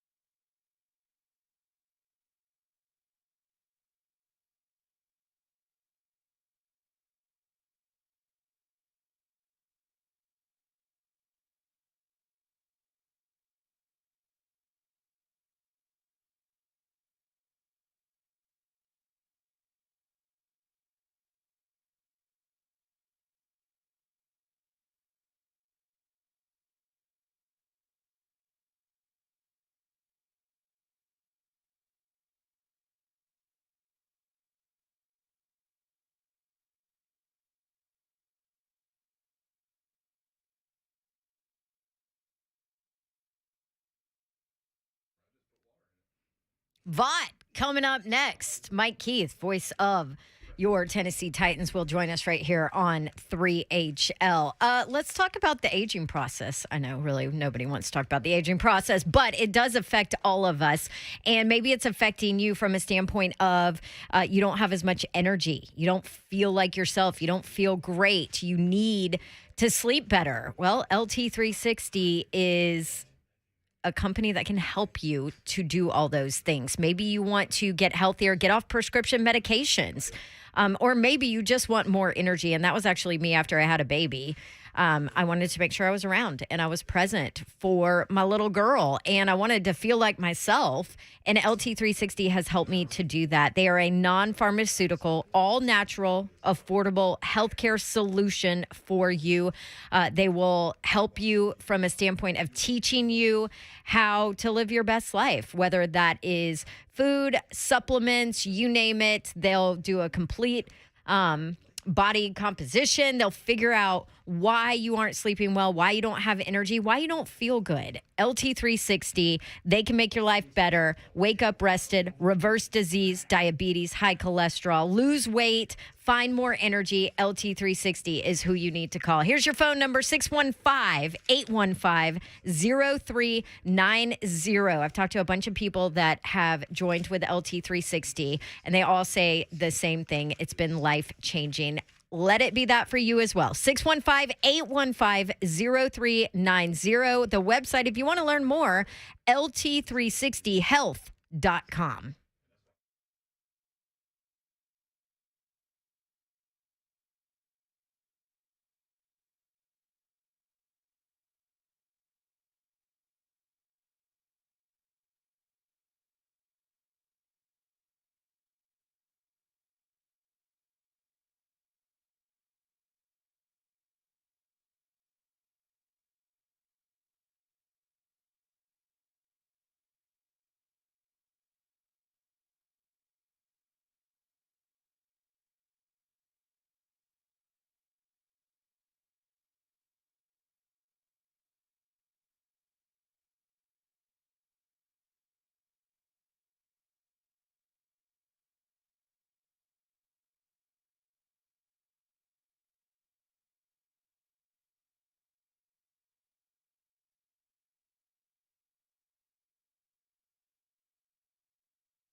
Jones staying in the gun.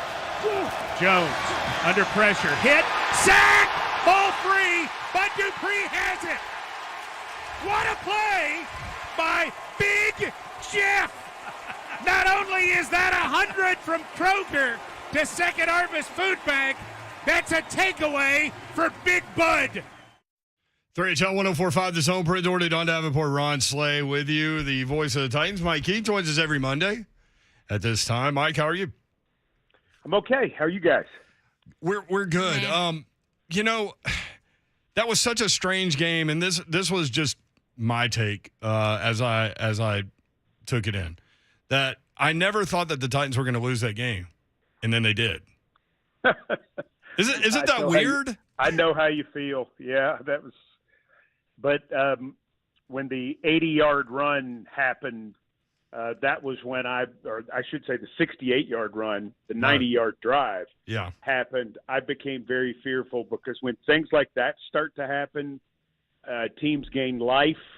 And the Titans had 3 opportunities to make it a 3-score game, which had they made it a 3-score game, I don't think it's a loss because I don't think the Giants would have been as patient as they would have been. And listen, I don't think Daniel Jones is going to be out there for the whole game if he keeps dropping back like he did in the first half. Mm-hmm. I mean, he was taking some shots.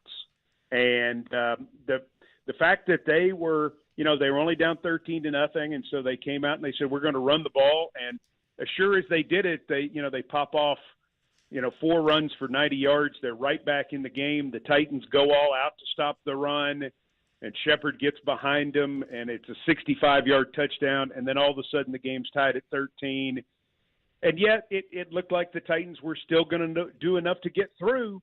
But you have to give the Giants credit. Nice drive, nice 2-point conversion, enough of a stop on defense because of the missed field goal, and they won the ball game. I mean, there's no way to say it any other way. You can't say they were given the game or they got lucky that's just not true. They won the football game, and you have to tip your hat, and yet you still feel like you let one get away.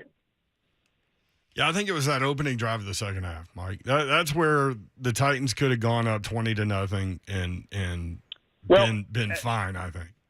I mean, they had the ball at the 47-yard line of the Giants with a 2nd and 4 on the last drive of the first half, and Phillips unfortunately dropped a pass. Yeah.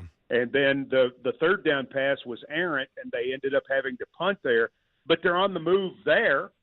And, they got stopped at the 5-yard line and had to kick the field goal to make it 13-0 when they could have made it 17-0. In other words, a 3-score game changes the calculus because at that point, if you're the Giants, if it's 17-0 or 20-0, you're starting to think we're not going to have that many more possessions.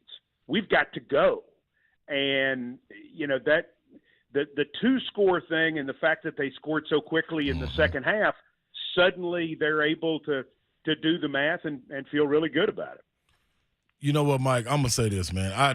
Even going into the second half, I predicted this game to end at 27-13, and I thought that was fair with what was going on. You get – I just need to know this, man. Mike, from a different point of view, was this Christian Fulton's worst game you've seen him play as far as him being sound technically, like fundamentally sound during the game? Well, I don't know. Honestly, Ron, I don't know what the coverage situation was on that particular play. So I don't know if he thought he had help. I don't know if he just peeked in the backfield. So I really can't say. And honestly, too, that was just, one play. I didn't notice him being out of position on a lot of other plays. So I think for me, that would probably be going a little too far based on what I know. I mean, it was bad on somebody giving up the 65-yard touchdown. I mean, that should not have been. I mean, there shouldn't have been. It's not like we don't know who Shepard is. I mean, he's caught 57 or more passes 5 straight years. So that was not a big shocker that he was out there. And somehow, some way, the Titans lost him. You know what, Mike? Maybe that is unfair to say his worst game being played, but I felt like coming out in the second half, this defense was undisciplined as a unit. Yeah, you know, I think that's right. Yeah, you know, and that leads to exactly what it was. I think you saw Candy and Daniel Jones dropping back. Let's go get him. You know, when we sack him, he's fumbling the ball. Like, we can get the ball out of his hands and get something good going. So I felt like everybody kind of leached on to that instead of just being defensively sound in their game in the second Well, they half. weren't playing gaps or angles properly, obviously, in the run game. They didn't tackle well. Mm-hmm. And, you know, to lose a guy for a 65-yard touchdown in a situation like that, where if you make them – I mean, they're only 2 of 10 on third downs. Mm-hmm. So if you're making them drive the football, that's a totally different situation, obviously. I mean, just not good. No other way to put it. Yeah, how concerned should we be about the run game defense? Because the Titans gave up one 100-yard rusher all of last season, had not given up a 100-yard rusher in 12 games, and then 164. Oh.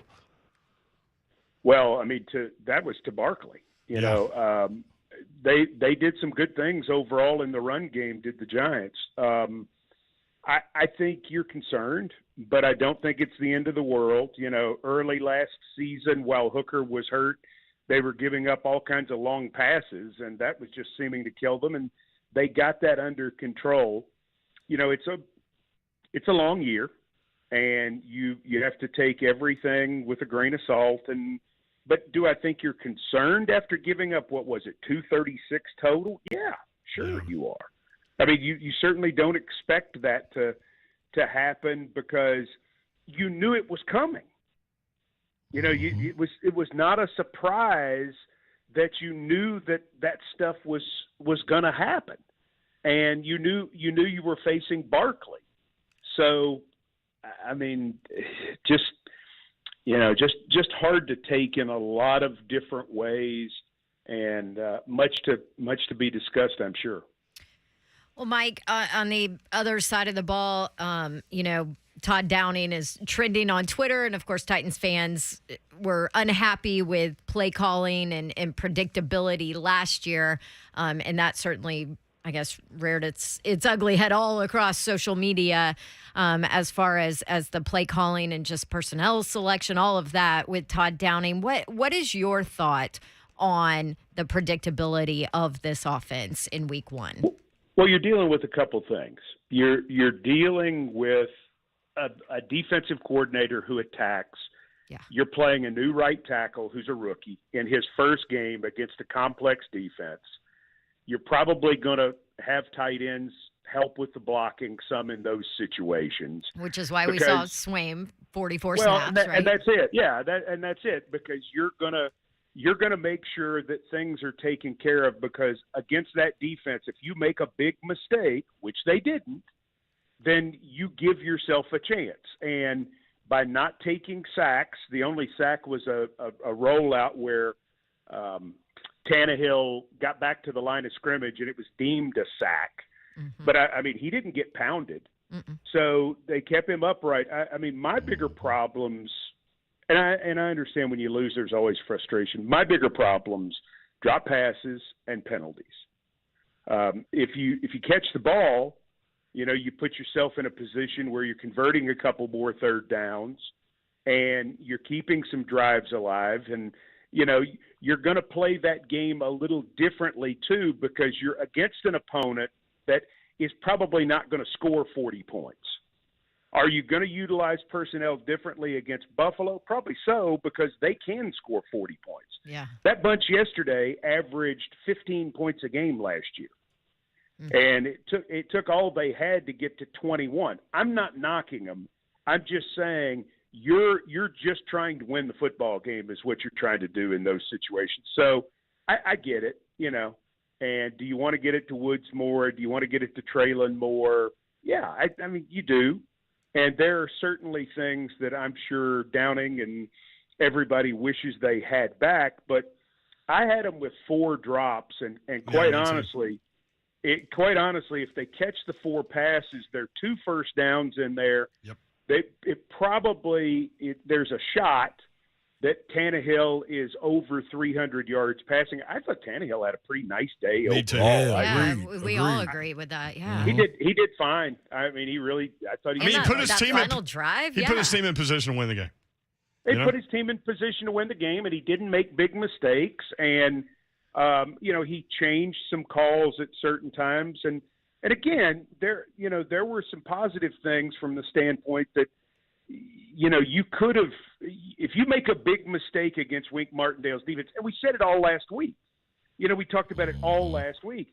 If you make a big mistake, they're not only hitting your quarterback, they're going the other way with one. And you're trying, especially once you got the lead, because there was somebody who said, should they have gone on 4th down and 4 at the 5 when it was 10-0? I'm like, nope. You take the points. You just keep playing the game because you're in command. Sure, you'd like to be 17-0, but 13-0 is better than 10-0. You just keep playing the game. And that was the way that game was going. It looked like the defense was in command. And so the offense's big job, once they got a solid lead, was to not make a big mistake. Well, then all of a sudden what happens, in 6 minutes and 12 seconds, the lead's gone. And now you're playing a different game. And sure enough, the first drive after the game was tied, they took it right down the field and scored. Yeah. It's a hard one to really explain in so many different ways because there were enough things that you could have done to win the ball game. You just didn't do it. You know what, Mike, to your point about the first downs, if you catch those balls, I mean, it's a totally different ball game, at least by time of possession and what you can run next. My thing is, what makes me scratch my head, who were you throwing to on those third downs? That's the thing that makes me, like, I'm looking for Hooper. I'm looking for Woods. I'm looking for Traylon Burks. The two I'm thinking of, Phillips was actually a second down pass right at the end of the first half. And if he catches it, you're in a first down position right there. And then the third down pass inside the 40.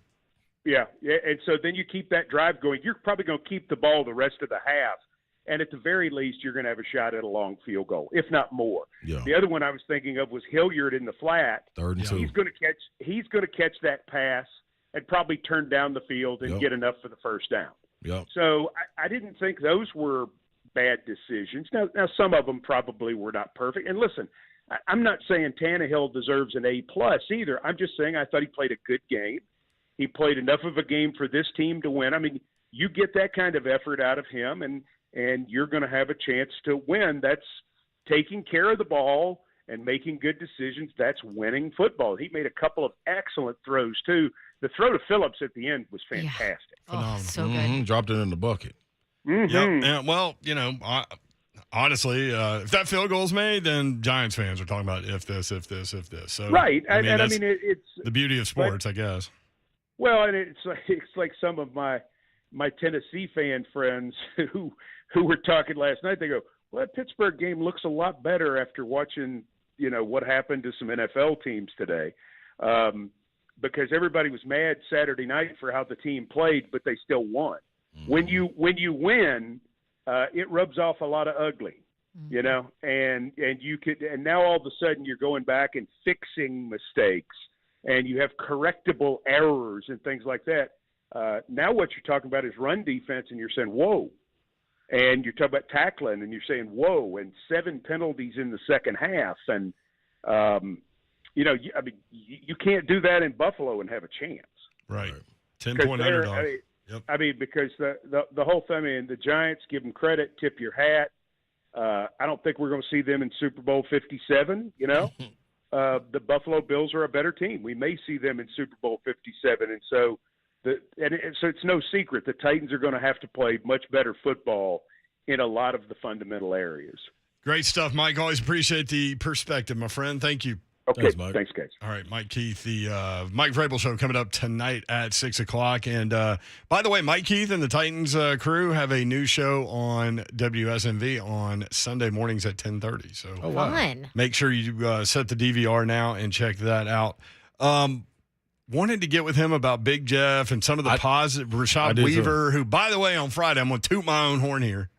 I'm going to break my arm scratching my own back. Hey. And I'll pick it up. I'll pick your arm up for you and scratch it back. Scratch it back.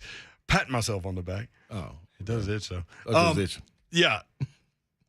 We were talking about who's going to have an impact, and I said Rashad Weaver's going to have multiple sacks. Yep.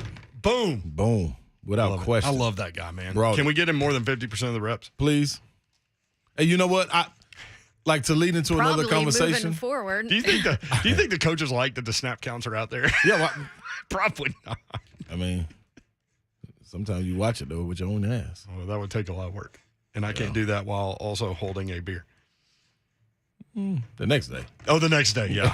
That is a lot of work. All right, more of your phone calls when we come back. If you're on hold, stay there. We're going straight to you next on 104.5 The Zone.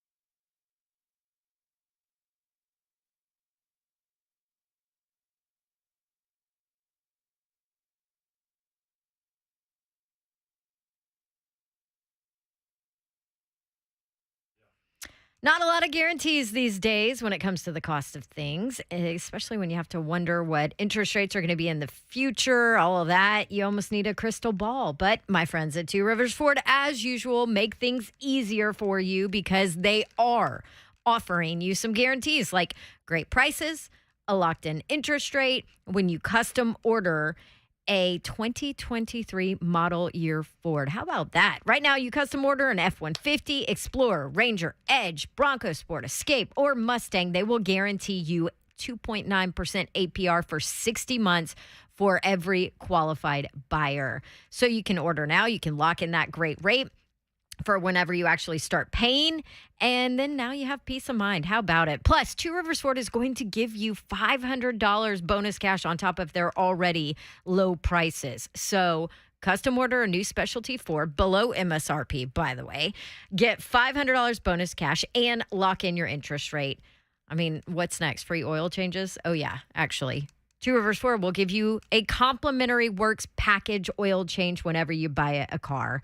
The best prices and guaranteed rates, all at a locally owned dealership with non-commissioned salespeople. It's just like the good old days. Go see my friends at Two Rivers Ford. Custom order your next Ford from Two Rivers. Love talking about my friends at Accurate Mortgage Group. Rates have come down a bit recently, though they are still higher than they were a year ago. But you know what else has gone up? Interest rates on credit cards and HELOCs. That's why you need a trusted local advisor from Accurate Mortgage to help guide you through this crazy market for your home purchase or refinance, not just some Joe Blow off the internet in an anonymous chat box. Unlike the big online lenders, Accurate Mortgage are not just a number to make a quick buck off of. Accurate will only ever advise a loan that makes sense for you financially. Even though rates may be higher than your current mortgage, a cash-out refi may be able to save you money every month by getting rid of other highest interest rate consumer debts that you're dealing with. Don't lose the savings in your wallet to the interest rate in your head. Jen in Nolensville, able to completely remodel her home with a cash-out refi, and her new payment is actually lower than her old payment. Win-win. So if you're looking to purchase a home, do a cash-out refi to renovate your current home or pay off high-interest credit card debts, let the loan advisors at Accurate Mortgage help you find the right loan solution for you. Visit Accurate Mortgage today at AccurateMTG.com. Accurate Mortgage Group, a division of Acopia LLC, is an equal housing lender. NMLS number 4664.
3HL 1045 The Zone. Brett Doherty, Don Davenport, Ron Slay with you. Producer Joe Hunk.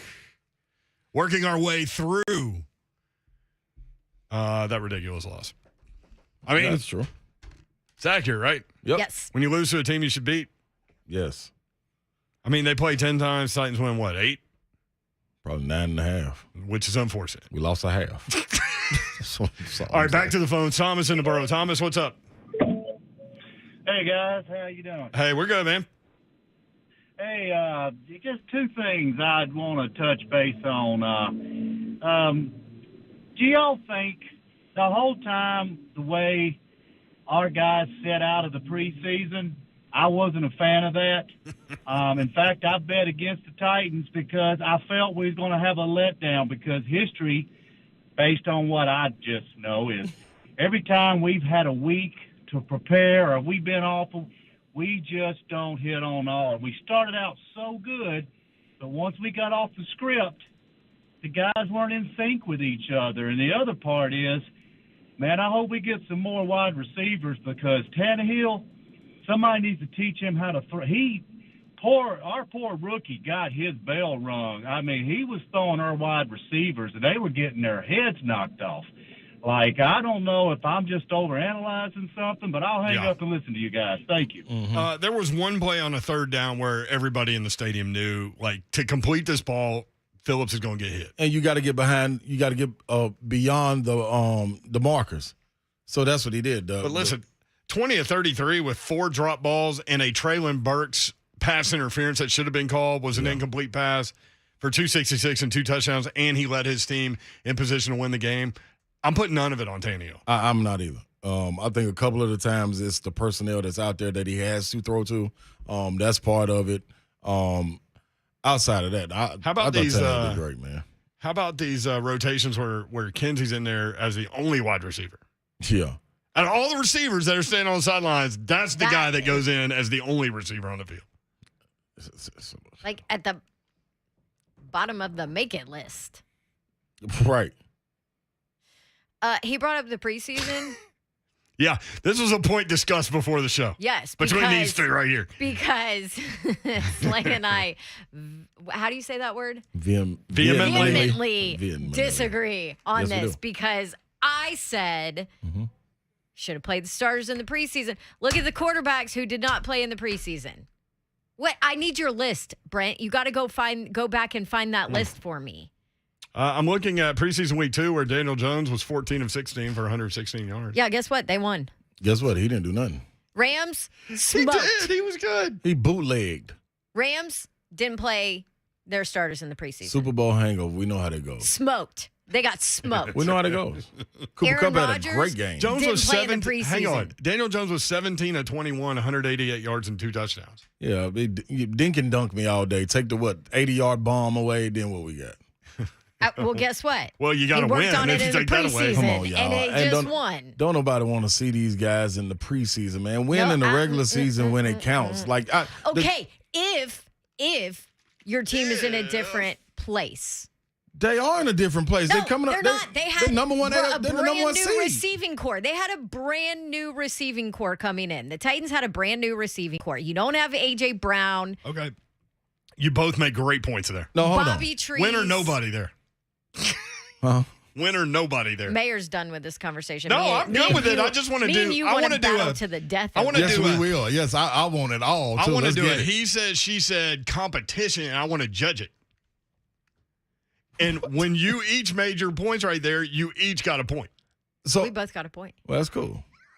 Anyway, Aaron Rodgers didn't play. They lost. Who are the other ones that But didn't Aaron play? Rodgers was hitting They all running. lost. He was hitting wide receivers in the hands. They just can't catch. Yeah, exactly. That ain't 'Cause got they nothing to do weren't with ready. rhythm. So maybe if all of them played together in the preseason, they would have been ready and wouldn't have dropped the damn ball. You can't prepare him for that. Hang on. Aaron Rodgers knew coming into it. He said it. Look, I knew it was going to be bumps in the road leading up to this. I just didn't know it was going to be this fast. He would hit the guy, Christian Watson, in the hands. You can get on the jugs machine and understand, I need to catch the ball when it hits my hands. Boom. That ain't nothing. It wasn't like it was a contested throw. It wasn't a timing route. It wasn't he is in the wrong spot. It was where he's supposed to be at. He's playing with the MVP. I maintain my position on this. I do too. But yours is wrong. No, yours is wrong, Babsy. Patrick Mahomes played in the preseason. He sure did. Pat Mahomes is Tyler Pat Murray did Mahomes. I don't exactly. He's Pat Mahomes. He played in the preseason. With a group that he already had. With a group that he already had. They looked all right. Our problem is we keep going to Hollister. Let's look up. Well, let's look at the targets. How Maybe about that? Todd That Downing don't should take have rhythm. played more in the preseason. Bingo. Maybe he should have had a headset on. That's it. Instead of with his hat backwards. Tom Brady did not play in the preseason. No. Didn't need to. No, yes, didn't he play the? He did play in the last one. Oh, the last he did. preseason game. Oh, thank you for adding to my point. Point there. Babs. No, nobody want to know. Hey, listen, this is what I'm telling y'all. No, I'm going to tell you. I'm going to tell you. Listen, listen to me right here. I'm telling you right here. This is the problem, everybody. Regardless of whoever plays, you cannot have Robert Woods 2 attempts, 2 targets. That's it.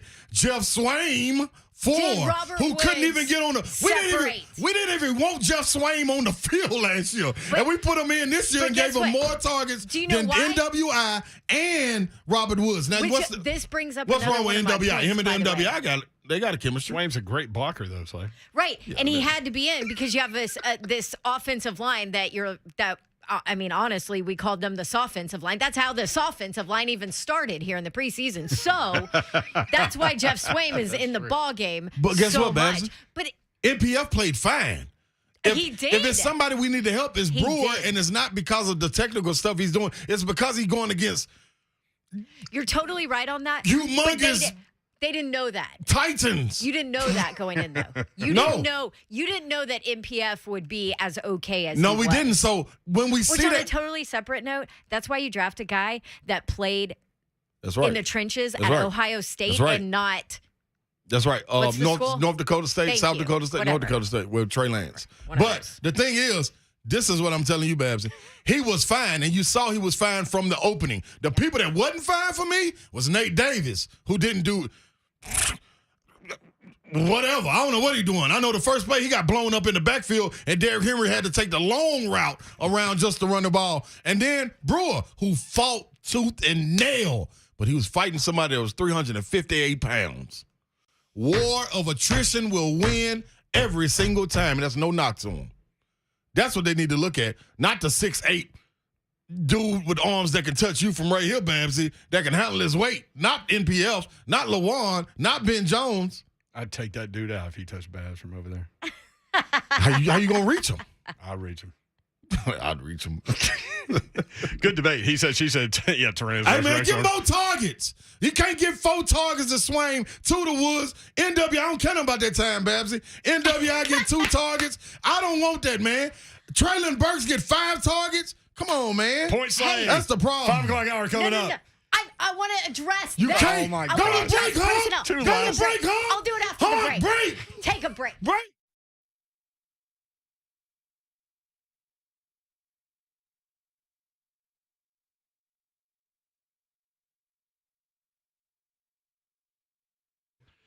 Oh, man. Take a break on. Notice he didn't do it until Bab said it. I know. Right? I seriously waited until she pointed. Captain Dodge Chrysler Jeep Ram. You know who runs this thing. You need to check these guys out. Get that next new vehicle. Maybe you're upset about the loss. You know what'll make you happy? A new car, truck, SUV, Jeep, whatever you need. They've got you covered, pre-owned or new. 3450 Tom Austin Highway in beautiful Springfield, Tennessee. About 30 minutes from downtown Nashville. Best vehicle buying experience you've ever had. I love doing shows out there because I love watching the interaction. Here's the thing, too. Like, how many times have you driven on a car lot and you can't even get your door open before somebody's opening your door for you? Not at Gupton. You can park, get out your car, stretch, walk inside. Then the nicest people in the world will greet you and help you find that next new vehicle. You can take a test drive, ask your questions. They'll go inside, help make the numbers work, and it'll be that easy. 3450 Tom Austin Highway. Check them out online. That is GuptonMotors.com. Sorry, I was watching SportsCenter. Happy Trails Titans home opener, they say. Gupton Dodge Chrysler Jeep Ram.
Whew.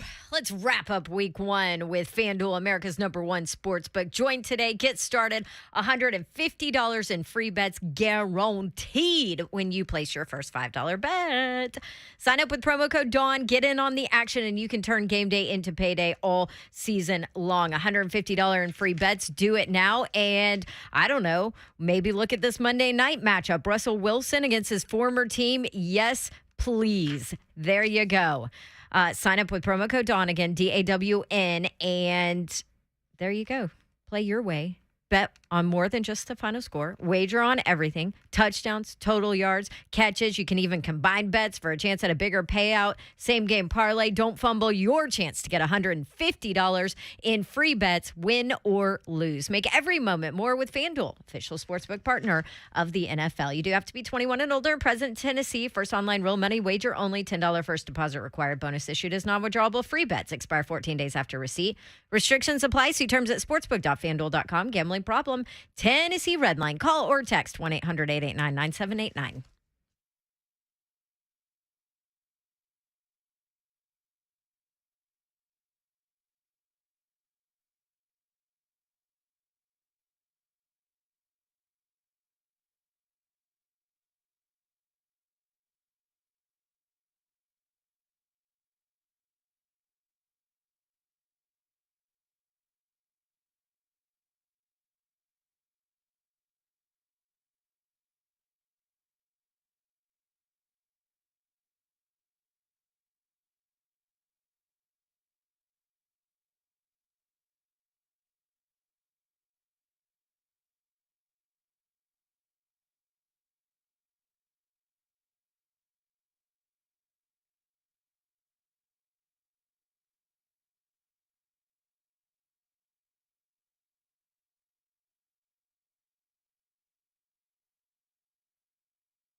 Good evening from the Superbook.com sports desk. I'm Joe Hunk.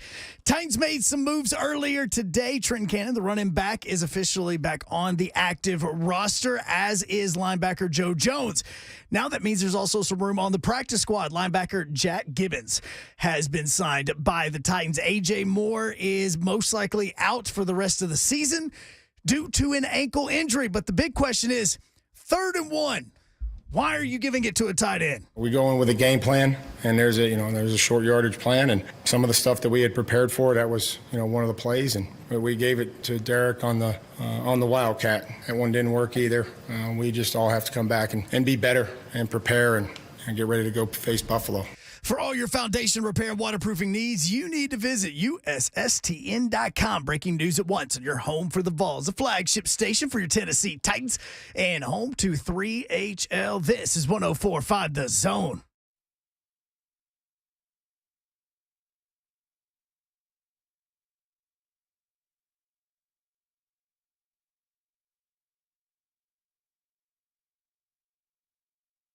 HL 104.5 The Zone. What up, Nashville? Brent Doherty with you on a beautiful day in the Music City. Man, it really is, though. Like, legit.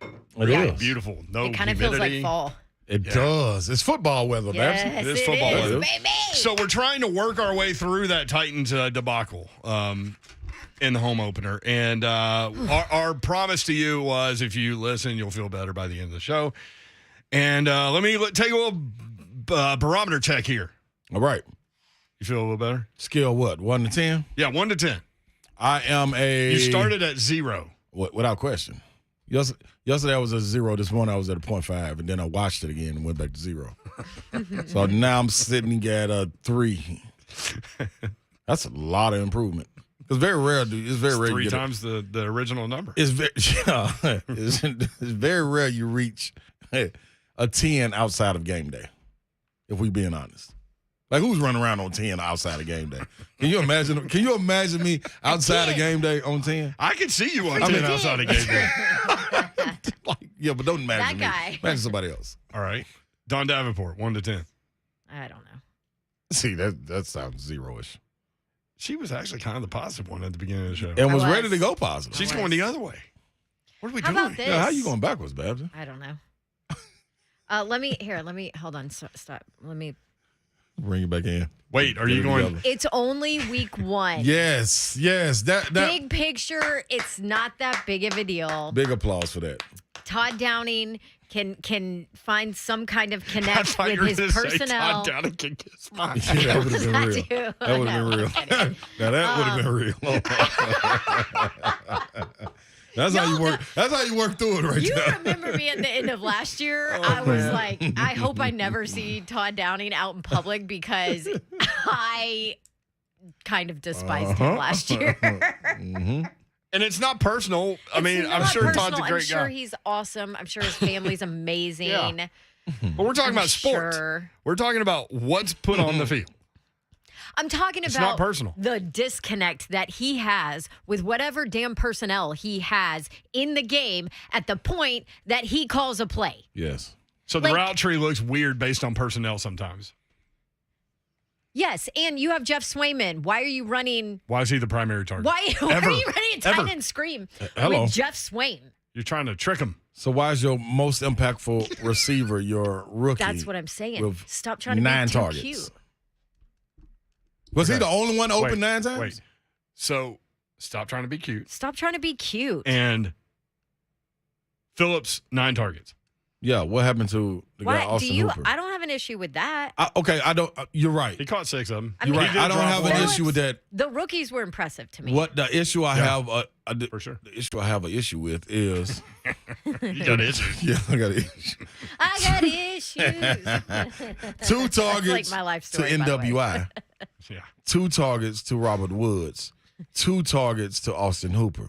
That's where my issue lies. When you look on the flip side, Cody Hollister has 1 target. You don't even need one. I'm gonna keep it real.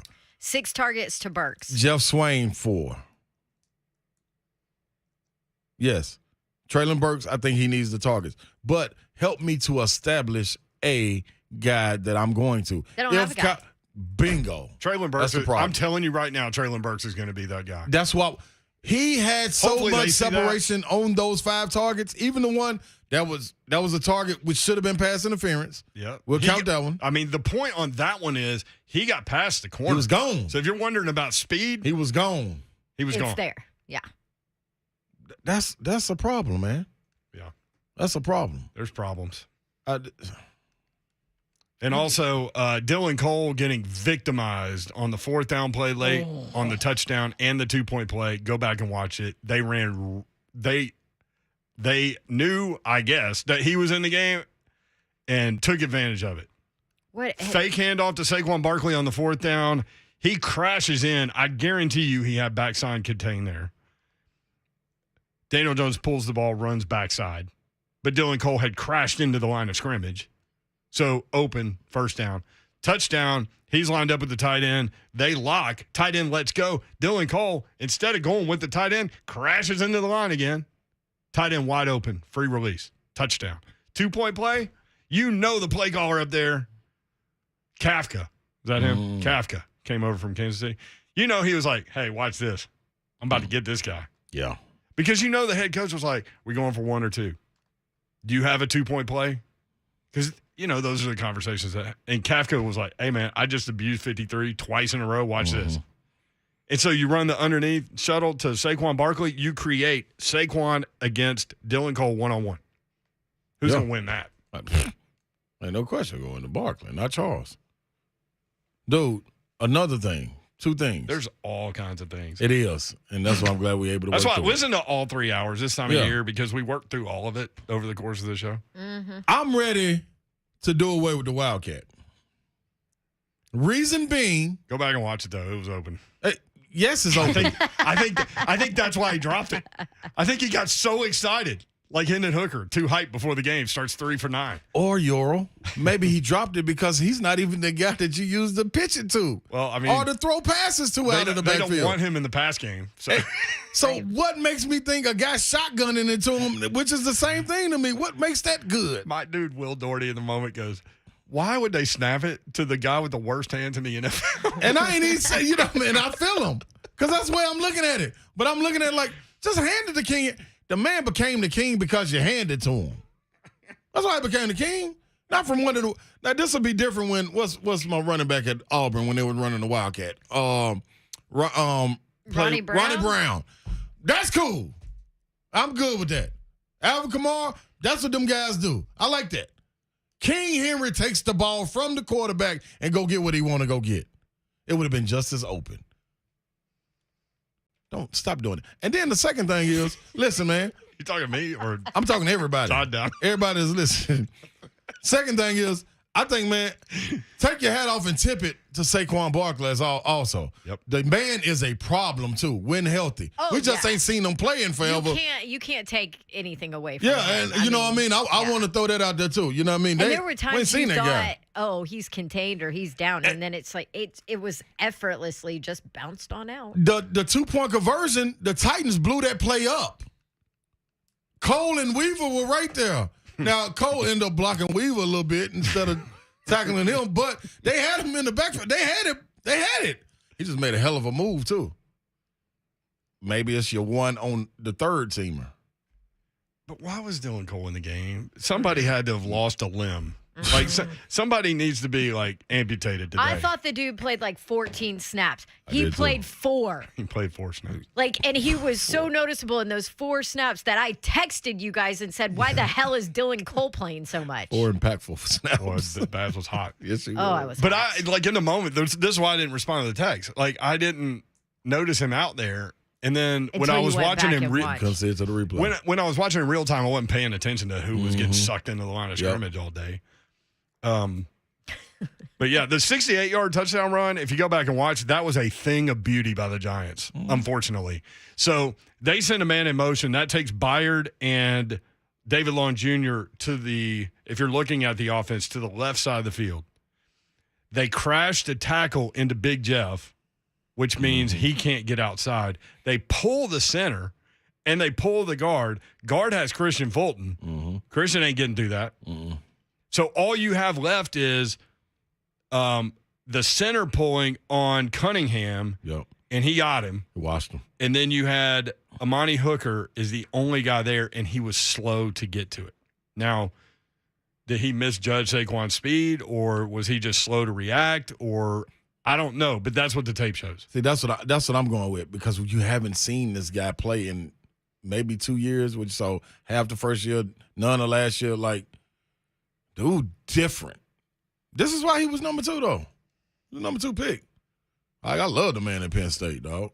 That man was, Yeah, me too. Animal. All right, Buck Reising, host of the Buck Reising Show, the Angry Sports Hipster, will join us next. 3HL 104.5 The Zone. Angry Sports.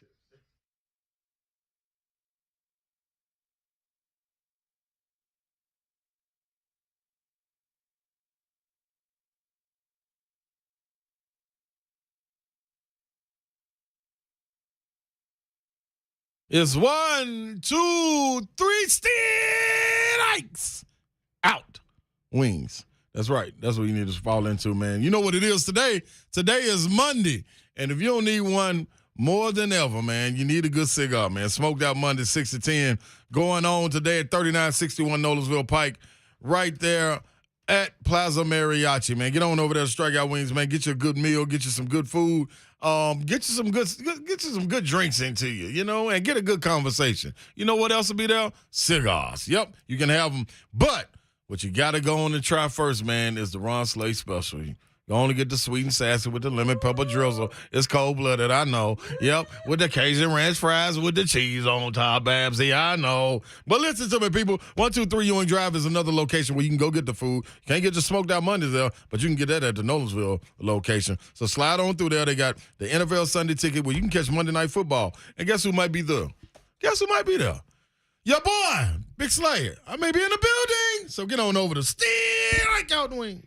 There you go. You're talking about Monday Night Football. How about betting on it? One of the things I love about betting on the NFL is that I'm always finding new player game props that I like. And FanDuel Sportsbook's where you need to go to jump in all of this. You can combine props with other bets from the same game, score that even bigger payout, and that's perfect for tonight's Monday Night Football game. There you can go hang out with Slay and then pull up your FanDuel Sportsbook app on your phone and build your own same game parlay for Monday's matchup. Go Russell Wilson over passing yards. He's playing his former team. I think he's going to go off.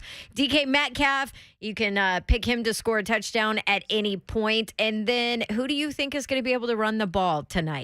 I don't know, go somebody over rushing yards or go opposite and go under on run yards. Same game parlay, one of the reasons I bet with FanDuel and one of the fun kind of different things they have going on the FanDuel Sportsbook app. Odds boost and specials every single day. And they have some big super boost every weekend around some of the biggest and our local matchups. No feeling like nailing that same game parlay bet. If you're new to FanDuel Sportsbook, get $150 in free bets, win or lose. Sign up with promo code DAWN. That is promo code DAWN, DAWN. Make every moment more with FanDuel, official sportsbook partner of the NFL. Do you have to be 21 and older and present in Tennessee? First online or real money wager only. $10 first deposit required. Bonus issued is non-withdrawable free bets that expire 14 days after receipt. Restrictions apply.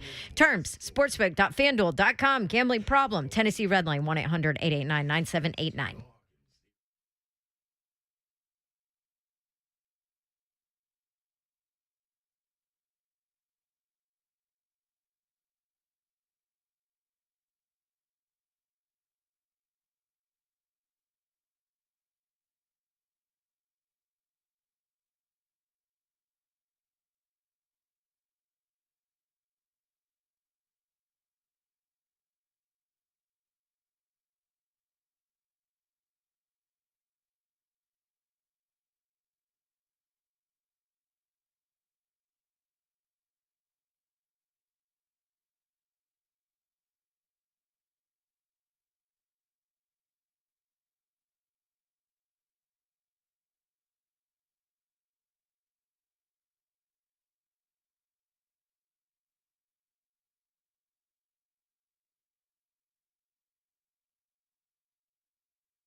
I think a lot of people got high after that Titans loss to the Giants. Buck Reising joins us. The angry sports hipster at Buck Reising on Twitter. Buck, what's up? How are you? Hello, friends. How are we? Hello, friend. Lovely. Hello. It's a beautiful day. I'm outside on my back patio. It feels like fall in Tennessee. Everybody should be having a good day, yes? Sounds like a wonderful time. Hey, Buck. I'm having a good day, dude. My feet hit the ground this morning. Beautiful day. Because one day they won't, Buck. Well, yeah, that turned very, very quickly. I'm sure that I just want to put perhaps this some loss to people the wish Giants that they hadn't. I just want to put this loss to the Giants into perspective for everybody. Yeah, well, that is the appropriate perspective, I suppose. Hey, we spent a lot of time on things that didn't work and didn't go right, and weird formations and third down one play calls, and I mean, great time to get a rookie tight end his first NFL carry. That was good. But I want to hit on a couple of positives real quick. Big Jeff, 6 tackles, which ties a high, his last year's high. He had 6 tackles a couple of games last year in the regular season. 2 sacks, 2 tackles for a loss, 2 quarterback hits, a caused fumble. Big Jeff is going to be a problem this year for people. Yeah, no, I think that was something that was hugely disappointing to a lot of Giants fans as they spent so much time trying to rebuild their offensive line this season, and it didn't matter because Jeff went in there and wrecked him anyway. I mean, he was consistently involved. I think the only play that you would probably look back and say that was any kind of regrettable, Mike Vrabel touched on it this morning, or rather this afternoon in his press conference, where Jeff went to kind of swat one out of the air, and Daniel Jones, what did Mark Sanchez call it on the television broadcast? Popcorn stepped him, where Jeff kind of left his feet, over pursued, and then Daniel Jones ended up being able to reset, make the throw, and convert a third down. Other than that, it was a pretty dominant performance by this Titans pass rush. Their run defense, however, I would say left a lot to be desired. Yeah, that's a problem. How do you fix that? 238 yards on the ground. They only gave up one 100-yard rusher all last season. How do you fix that? And what happened? Well, I really think, and it's not just one player. It's not just one player. And by the way, good for Saquon Barkley. Like, he has been through a lot of crap for sure in the last couple of years trying to rebound. So for him to kind of return to form, now we haven't seen that form since 2018. It's been that long since the Giants have been able to put something like that together around their star running back. And for the 3rd overall pick, that's still, wildly disappointing. But I would say that Harold Landry is so involved in everything they do, and he was tied for 2nd on the team with tackles last year. It's not just because he's making stops at the line of scrimmage. It's because he's all over the place. Again, it doesn't just come down to Harold, but I do think that's important. I also think that Elijah Molden, who was a big part of their run defense last year, one of the most sound players in their defense as far as stopping the run is concerned, a square tackler. There was a lot of missed tackles all over the place yesterday, beyond just what they were able to do against Saquon Barkley, Matt Breida, Wan'Dale Robinson before he got hurt. Kadarius Toney even got in there and made a 19-yard scramble out of the backfield. They did the thing that I kind of expected them to do. I didn't necessarily know how it would look, but they found ways to get guys like that in space and make life difficult on the defenders. Buck Reising with us on 3HL. Ryan Tannehill really went through some stuff trying to get over that playoff loss, obviously, and he came out there and did his job. I thought Ryan Tannehill, with a clean pocket, didn't have that last year, really put the ball where he needed to put it and played well, I thought. I know, there's no question. By any standard or measurement, Ryan Tannehill played very well yesterday. And listen, that's probably the least impressive pass rush that they're going to see all year long. But to their credit, they didn't give up pressures that way. I thought that there was, obviously the miscues. Aaron Brewer had the 2 holes. Lewan had the false start on the final drive to kind of set up that game-winning, or potentially game-winning. It was not the game-winning field goal for Randy Bullock. But outside of that, I thought the thing that one of the questions that I kind of had was how they would hold up in pass protection. The offensive line has been consistently a question since last year kind of transpired, and I thought for the most part that was a good operation. For as far as Tannehill though, I mean, that's the norm. Like, I think everybody lost their damn minds, understandably so, because of the playoff loss to the Bengals. But, like, that's what he's looked like for 3 years. It was consistent, it was efficient, and it looked like he had done the things with these rookie wide receivers. And even though that's a widely or largely new cast of characters, I thought it showed that he was comfortable targeting a few different guys within the scope of that offense. And the fact that the rookies, Kyle Phillips and Traylon Burks, were as involved and as targeted as they were, I thought that spoke a lot for them and what they've been able to show Ryan Tannehill to allow him to gain that trust. Here we go again with the first downs. Derrick Henry, 18 of his 21 carries came on first down. Tannehill. Yeah, Tannehill, if you want to look at the other way, and maybe something other than, handed to Derrick on first down to do, Tannehill, 8 of 9, 128 yards and a touchdown on first down. Make this make sense, okay? Because, like, the Chigakonkwo 3rd and 1 end around, like, I watched it back several times. If Lawan makes the block, maybe we're talking about, like, this, offensive genius, Todd Downing today. Yeah. In ways that it is decidedly not.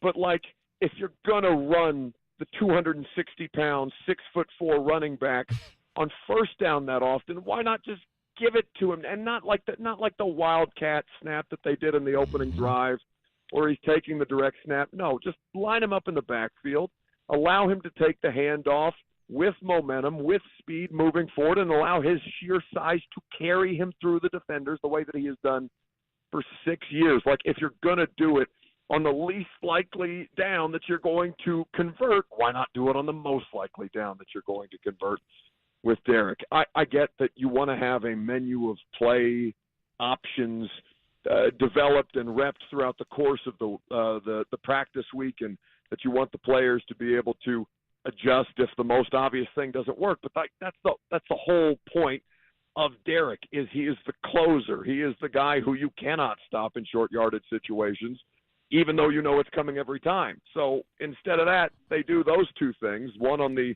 opening drive of the second half, and then the other one, the last third down that they failed to convert was the Chig 3rd and 1. They're in their own way. They're in their own way. They lose by a point. If Randy makes the field goal, maybe it's a different discussion. But still, I think that's problematic. I think that's the kind of thing that keeps them from being able to smoke a bad team in a big spot the way that they should have yesterday. And they were, to their credit, in the first half, and they blew it. Buck, how many times do you think we'll see, them throw out the Titans, that is, throw out a package with Hooper, Swain, Hollister, and Hilliard? How many times do you think we'll see that package thrown out there? Hooper, Swaim, Hollister, and Hilliard. Is that the 18-yard gain? Yeah, nice package right there. Yeah, nice package right there. I think we should go with that more. What you think? No. I think that worked once, and it worked for 18 yards. Let me never see that again on the field of play. Please and thank you. Somebody tweeted. Let me not ever see that much Jeff Swaim ever again in my life, for God's sake. But he's the best blocker, Buck. Yeah, well, I could give a damn. Somebody sent us a tweet that they were frustrated by one particular formation that included all 3 tight ends, Derrick Henry, and 1 wide receiver lined up wide, 5 wide, 3 tight ends, a running back, and 1 wide receiver. Yeah. And listen, you know what? That doesn't bother. I don't know the exact result of that play. I think we kind of noticed that. If I remember correctly, it was in the north end zone that they were working towards at the time, and they had all 3 tight ends out and split out wide. And we're just looking around at the press box and being like, well, that's unique. But I mean, I want them to have a variety of different looks. It's just that the things that they do in certain circumstances, you can't get away from the thing that you know is going to be effective. If you are able to build off that, and if you're able to develop a number of different plays that you can run from the same sets, that's what the best offensive coordinators do. Hell, I thought that's what made Arthur Smith particularly successful there, is they would run the same formations, but they would be completely unique plays within the same the same looks that would allow defenses to kind of have to adjust on the fly and keep them on their heels that way. So that part doesn't bother me. It's just the most obvious thing, which is the thing that's going to drive everybody crazy the next couple of days. What did you think of Traylon Burks, Buck? Oh, it was nice. I thought he was effective. I mean, he had the 3 catches is not like high volume, but this is not a high volume passing offense unless they're losing and they're trailing, and he has to throw them back into it the way that he did yesterday. But 3 catches, 2 of them for first downs. I know Mike said something to the effect of, at some point we'd like him to try and make somebody miss as opposed to just trying to run through them. Because we saw that in the open field tackling drills during training camp. He just kind of try and run through them as opposed to, doing anything that would cause the defender to miss. And, he has been bigger than a lot of people for a long time, but that's not necessarily how it works in the NFL. But, yeah, I thought given how everything has gone leading up to yesterday, I thought it was good that he produced, and I thought it was even more good for Titans fans who were looking for signs of growth and development that Ryan Tannehill targeted him as often as he did. Good stuff, Buck. At Buck Reising on Twitter, Buck Reising Show 10 to 1, weekdays on 104.5 The Zone and all over A to Z Sports Nashville.com. Thank you, Buck. Always a pleasure. Goodbye, friends. There he is, Buck Reising. Goodbye, friends. Well, feel better yet? No, because I asked Cosell, man. I said, Cosell, man, what about Sterling Shepard, man? We ain't seen much of him. And lo and behold, the Titans got to see just enough of him. He's been injured. He's a speedster. He was just okay injury-wise in that game, but good enough. They didn't know how much he could play. Yeah.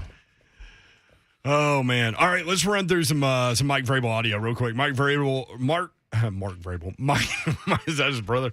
Mike Vrabel, why he used the last timeout when he did. And that was me just being very clear on where we wanted the football. Was it the left hash? Was it the right hash? It's just a game winner. We want to make sure that everybody was on the same page. That was my decision. See, here's what I think. I don't believe you. I think he meant to say, I think that was Mike Vrabel for, I really didn't want to get that 5-yard penalty, and the play clock was down to 1, so I called timeout. That's what I think he meant by that.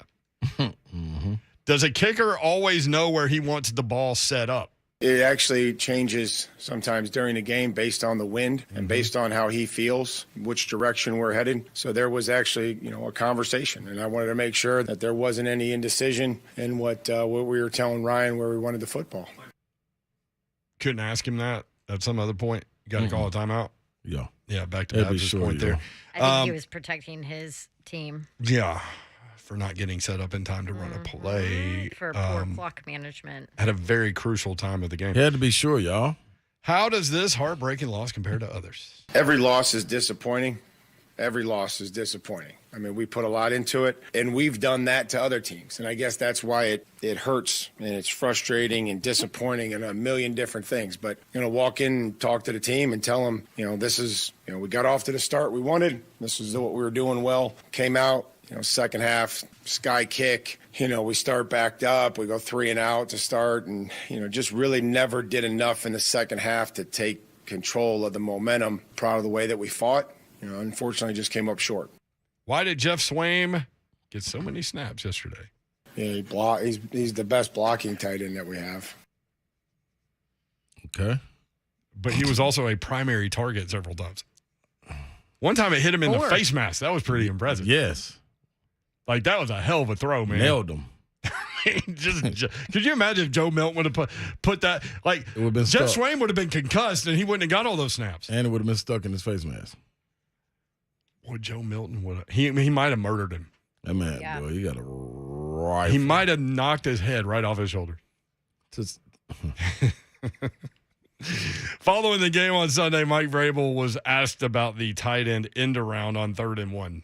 We go in with a game plan, and there's a short yardage plan, and some of the stuff that we had prepared for, that was, one of the plays, and we gave it to Derek on the Wildcat. That one didn't work either. We just all have to come back and be better and prepare and get ready to go face Buffalo. Man, this conference is like.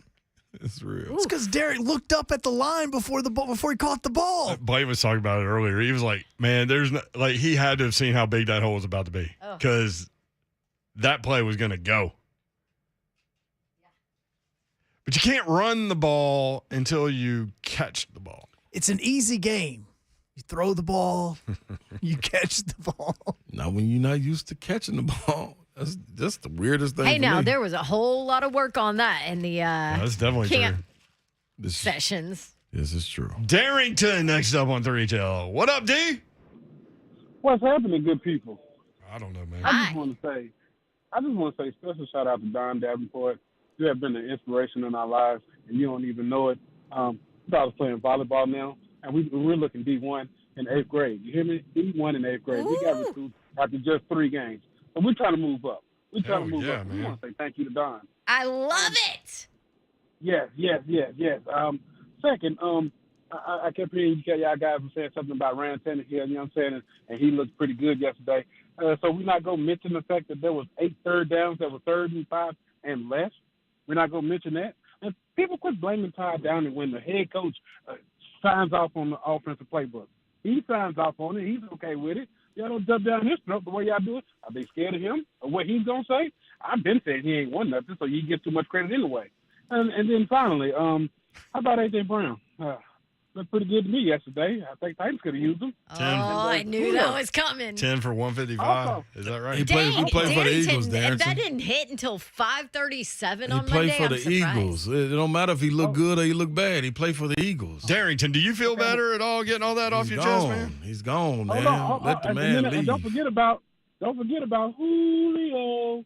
He looked pretty good yesterday too. So I mean, general manager, what are they doing? They always look good when healthy.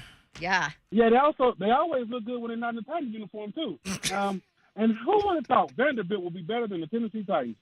2022, what a year. Okay, well, you lost me there. Darrington, you're a hot Vanderbilt. mess today. That's the Seahawk You're in a him, hot man. mess That's the today. Seahawk in him. He just Speaking of Vanderbilt, Danny in Hendersonville wants a word. Danny, what's up? Hey, Brad, how you doing, buddy? This is the one Wake Forest grad in Nashville that we've ever met, Danny, who was at Buffalo Wild Wings on Thursday. Hi. What's up, buddy? Thursday in Hendersonville. Where are y'all going to be this Thursday, you know? Mount Juliet. Juliet. Yep. Mount Juliet. I might have to come see Slay.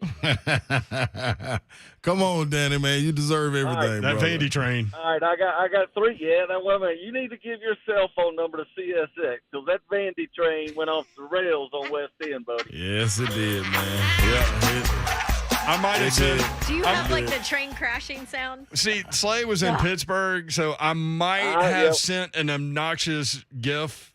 Tweet, That's probably text. Yeah. Did you not see it? It was a good game. Sitting out in the misty rain, but it was a good game. I hope you had a good trip to Pittsburgh, and I'm glad the Vols won. But, and I agree with the article writer. I believe Mr. Swan is a better quarterback than Mr. Wright when he came in Saturday. Man, I knew that was coming. Oh, Mike Wright got pulled. He had 52 total yards. Yeah. Yeah, but and Swan did pretty well. I'm gonna give you my blood in the water. I'm gonna give you my blood in the water, and I'll let you guys go. All right, hit it. September 24th, Wake Forest will beat Clemson outright. Yeah, I'm not sold on Clemson. I'm not either. I know. Like all season, I've been picking Miami to win the ACC. I don't know about that one yet either, but they've got A&M this week. I guess A&M will be pissed off. I don't know.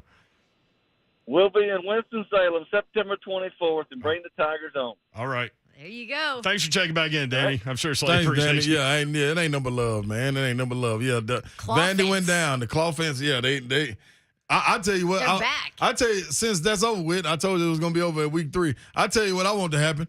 Put Swan on out there. I tell you what, Vandy,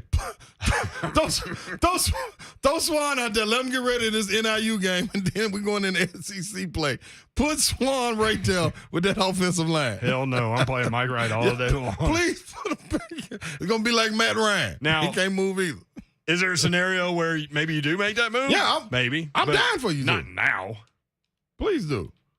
Put Mike Wright deep on the bench. Doesn't matter. Mike, get ready for the transfer portal, dog. Come on, man. Let's roll, man. They want you out of there, man. Just Let's protect him. Put Swan in the Boy, you know what they gonna do to Swan? All right. Okay. Well, good thing it ain't my problem no more, man. I had fun with it for 3 weeks. Salute to y'all, Vandy, to everybody that rode with us on the train. Wait, are you done with the train? I said 3 weeks. Yeah, I he said it was a 3-0. 3-week I said trip. 3-0. It was a 3-week I said trip. 3-0. I thought it was just an over win total.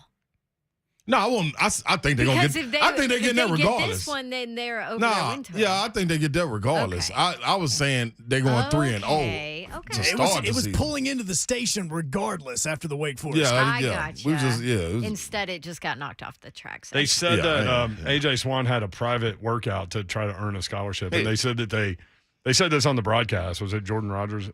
And he said they started him with running back drills. He said he'd never played running back. He didn't, but he earned his job. So earned a scholarship. 8 of 11, 146 yards, 2 touchdowns, no interceptions. Wait a minute, y'all. Yeah, man. He said he never played running back, and they put him in running back drill. You mean quarterback? No. He said this is odd. The first thing they had him do was line up at running back and run through some running back drills, which he had never done before. I tell y'all what. Y'all gonna put Swan in and I'm gonna start a new train. y'all go ahead. This train is gonna be how quick it can go off the tracks. That same beat. That same beat. Go put Swan. Hey, I'm telling you, put Swan. What? And this ain't no knock to Swan, but you better have somebody that can run for their life back there. And that's Mike Wright. He did a great job running for his life the first 2 weeks. All right, okay. I told you that offensive line was going to be an Yes, you did. Yeah, yes, you did. You think I was listening to that, Babs? Uh-huh. Man. By the way, Vanderbilt at Northern Illinois this weekend, a 1.5-point underdog to a MAC team. On the road? Babs said that team good, though. Northern Illinois, she did good. that game. Yeah, but they did lose their running back. Ah. He transferred. Maybe got a But chance. yeah. This game's a problem. I just. Giveaway. Who's the black swan? Natalie Portman? Yes. Yes, she was. What did Babs know? You peel it I off her did know back. that. All right. We're going to spend a couple of minutes with Chris Lowe, maybe. We might move that to tomorrow. That's next 3HL.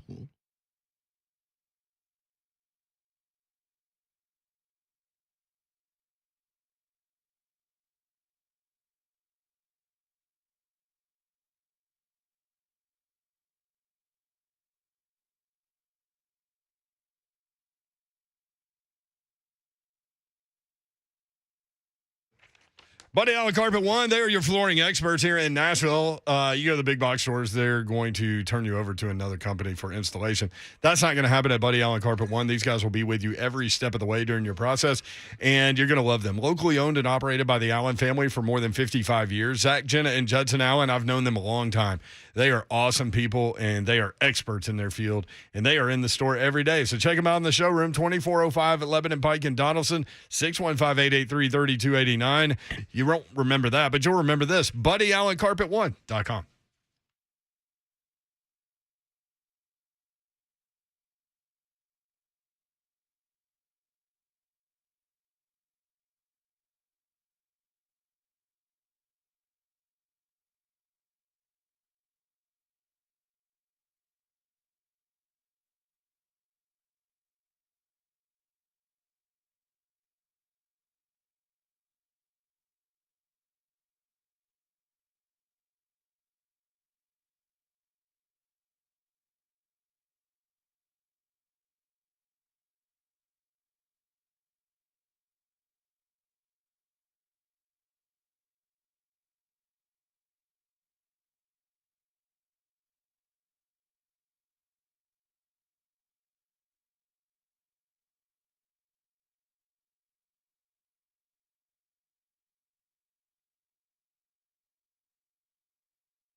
Hey, you know the train that ran off the track, Babsy? Yes. Man, we probably need to take that over there to Apple Collision Center if we can, man. It's it's locally and American owned, so it's easy to find and easy to get over there and transport for over 40 years in Middle Tennessee, Babsy. Yes, you can take that train over to Hendersonville, Gallatin, or Old Hickory, 3 locations to choose from. And I sure hope they work they with covered? that's what I was going to Is that say. train covered? I sure hope so, Babsy. You know, I just got in and just rolled away. But I did hear Apple Collision Centers will work with your insurance, even help you arrange a rental.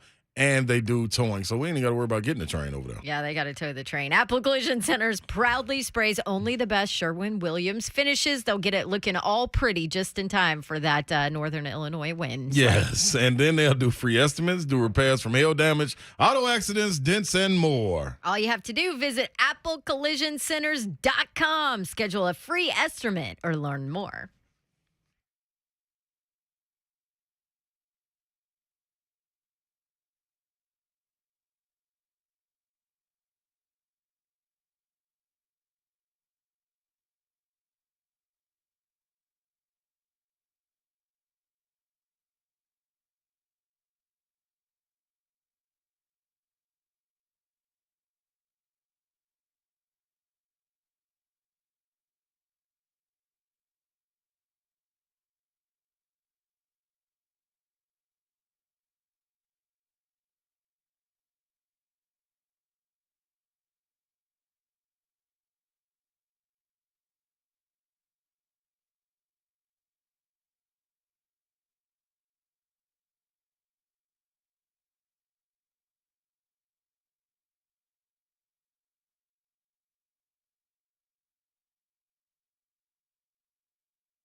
John 1045 The Zone. Trying to figure out what to do with tonight's game. Brent Doherty, Don Davenport, Ron Slay. Hey. What up, people? This is Don Davenport's favorite artist. outside. I don't know. Turn off the lights and I'll glow. To the extreme, I rock a mic like Vandal. Get them, Babsy. Yeah. This is your Filling favorite. your brain with a poisonous mushroom. Deadly. When I play a dope melody, anything less than the best is a felony. This is Dawn's favorite. Van Winkle. Dawn Van Winkle. Yo, Twitter. all solve it. Check out the hook while my DJ revolves it. Yeah. She dancing. I told you you'd feel better. This is all it took. Yeah. By the way, Vanilla Ice follows Dawn Davenport on Twitter. Yes, he does. That's her favorite thing in the world. Now she's dancing behind Slay.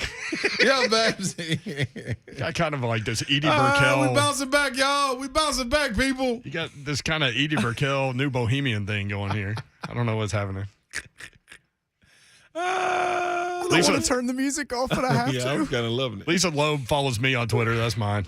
I mean, Everybody that's follows no Slay. ice. No, they don't. It's no vanilla I ice. need some people to follow me. You need some people to follow? Yeah, nobody Hey, follows me. Jump on the Slay train on Twitter. The Ron Slay. Oh, thanks, Yor. Yeah, man.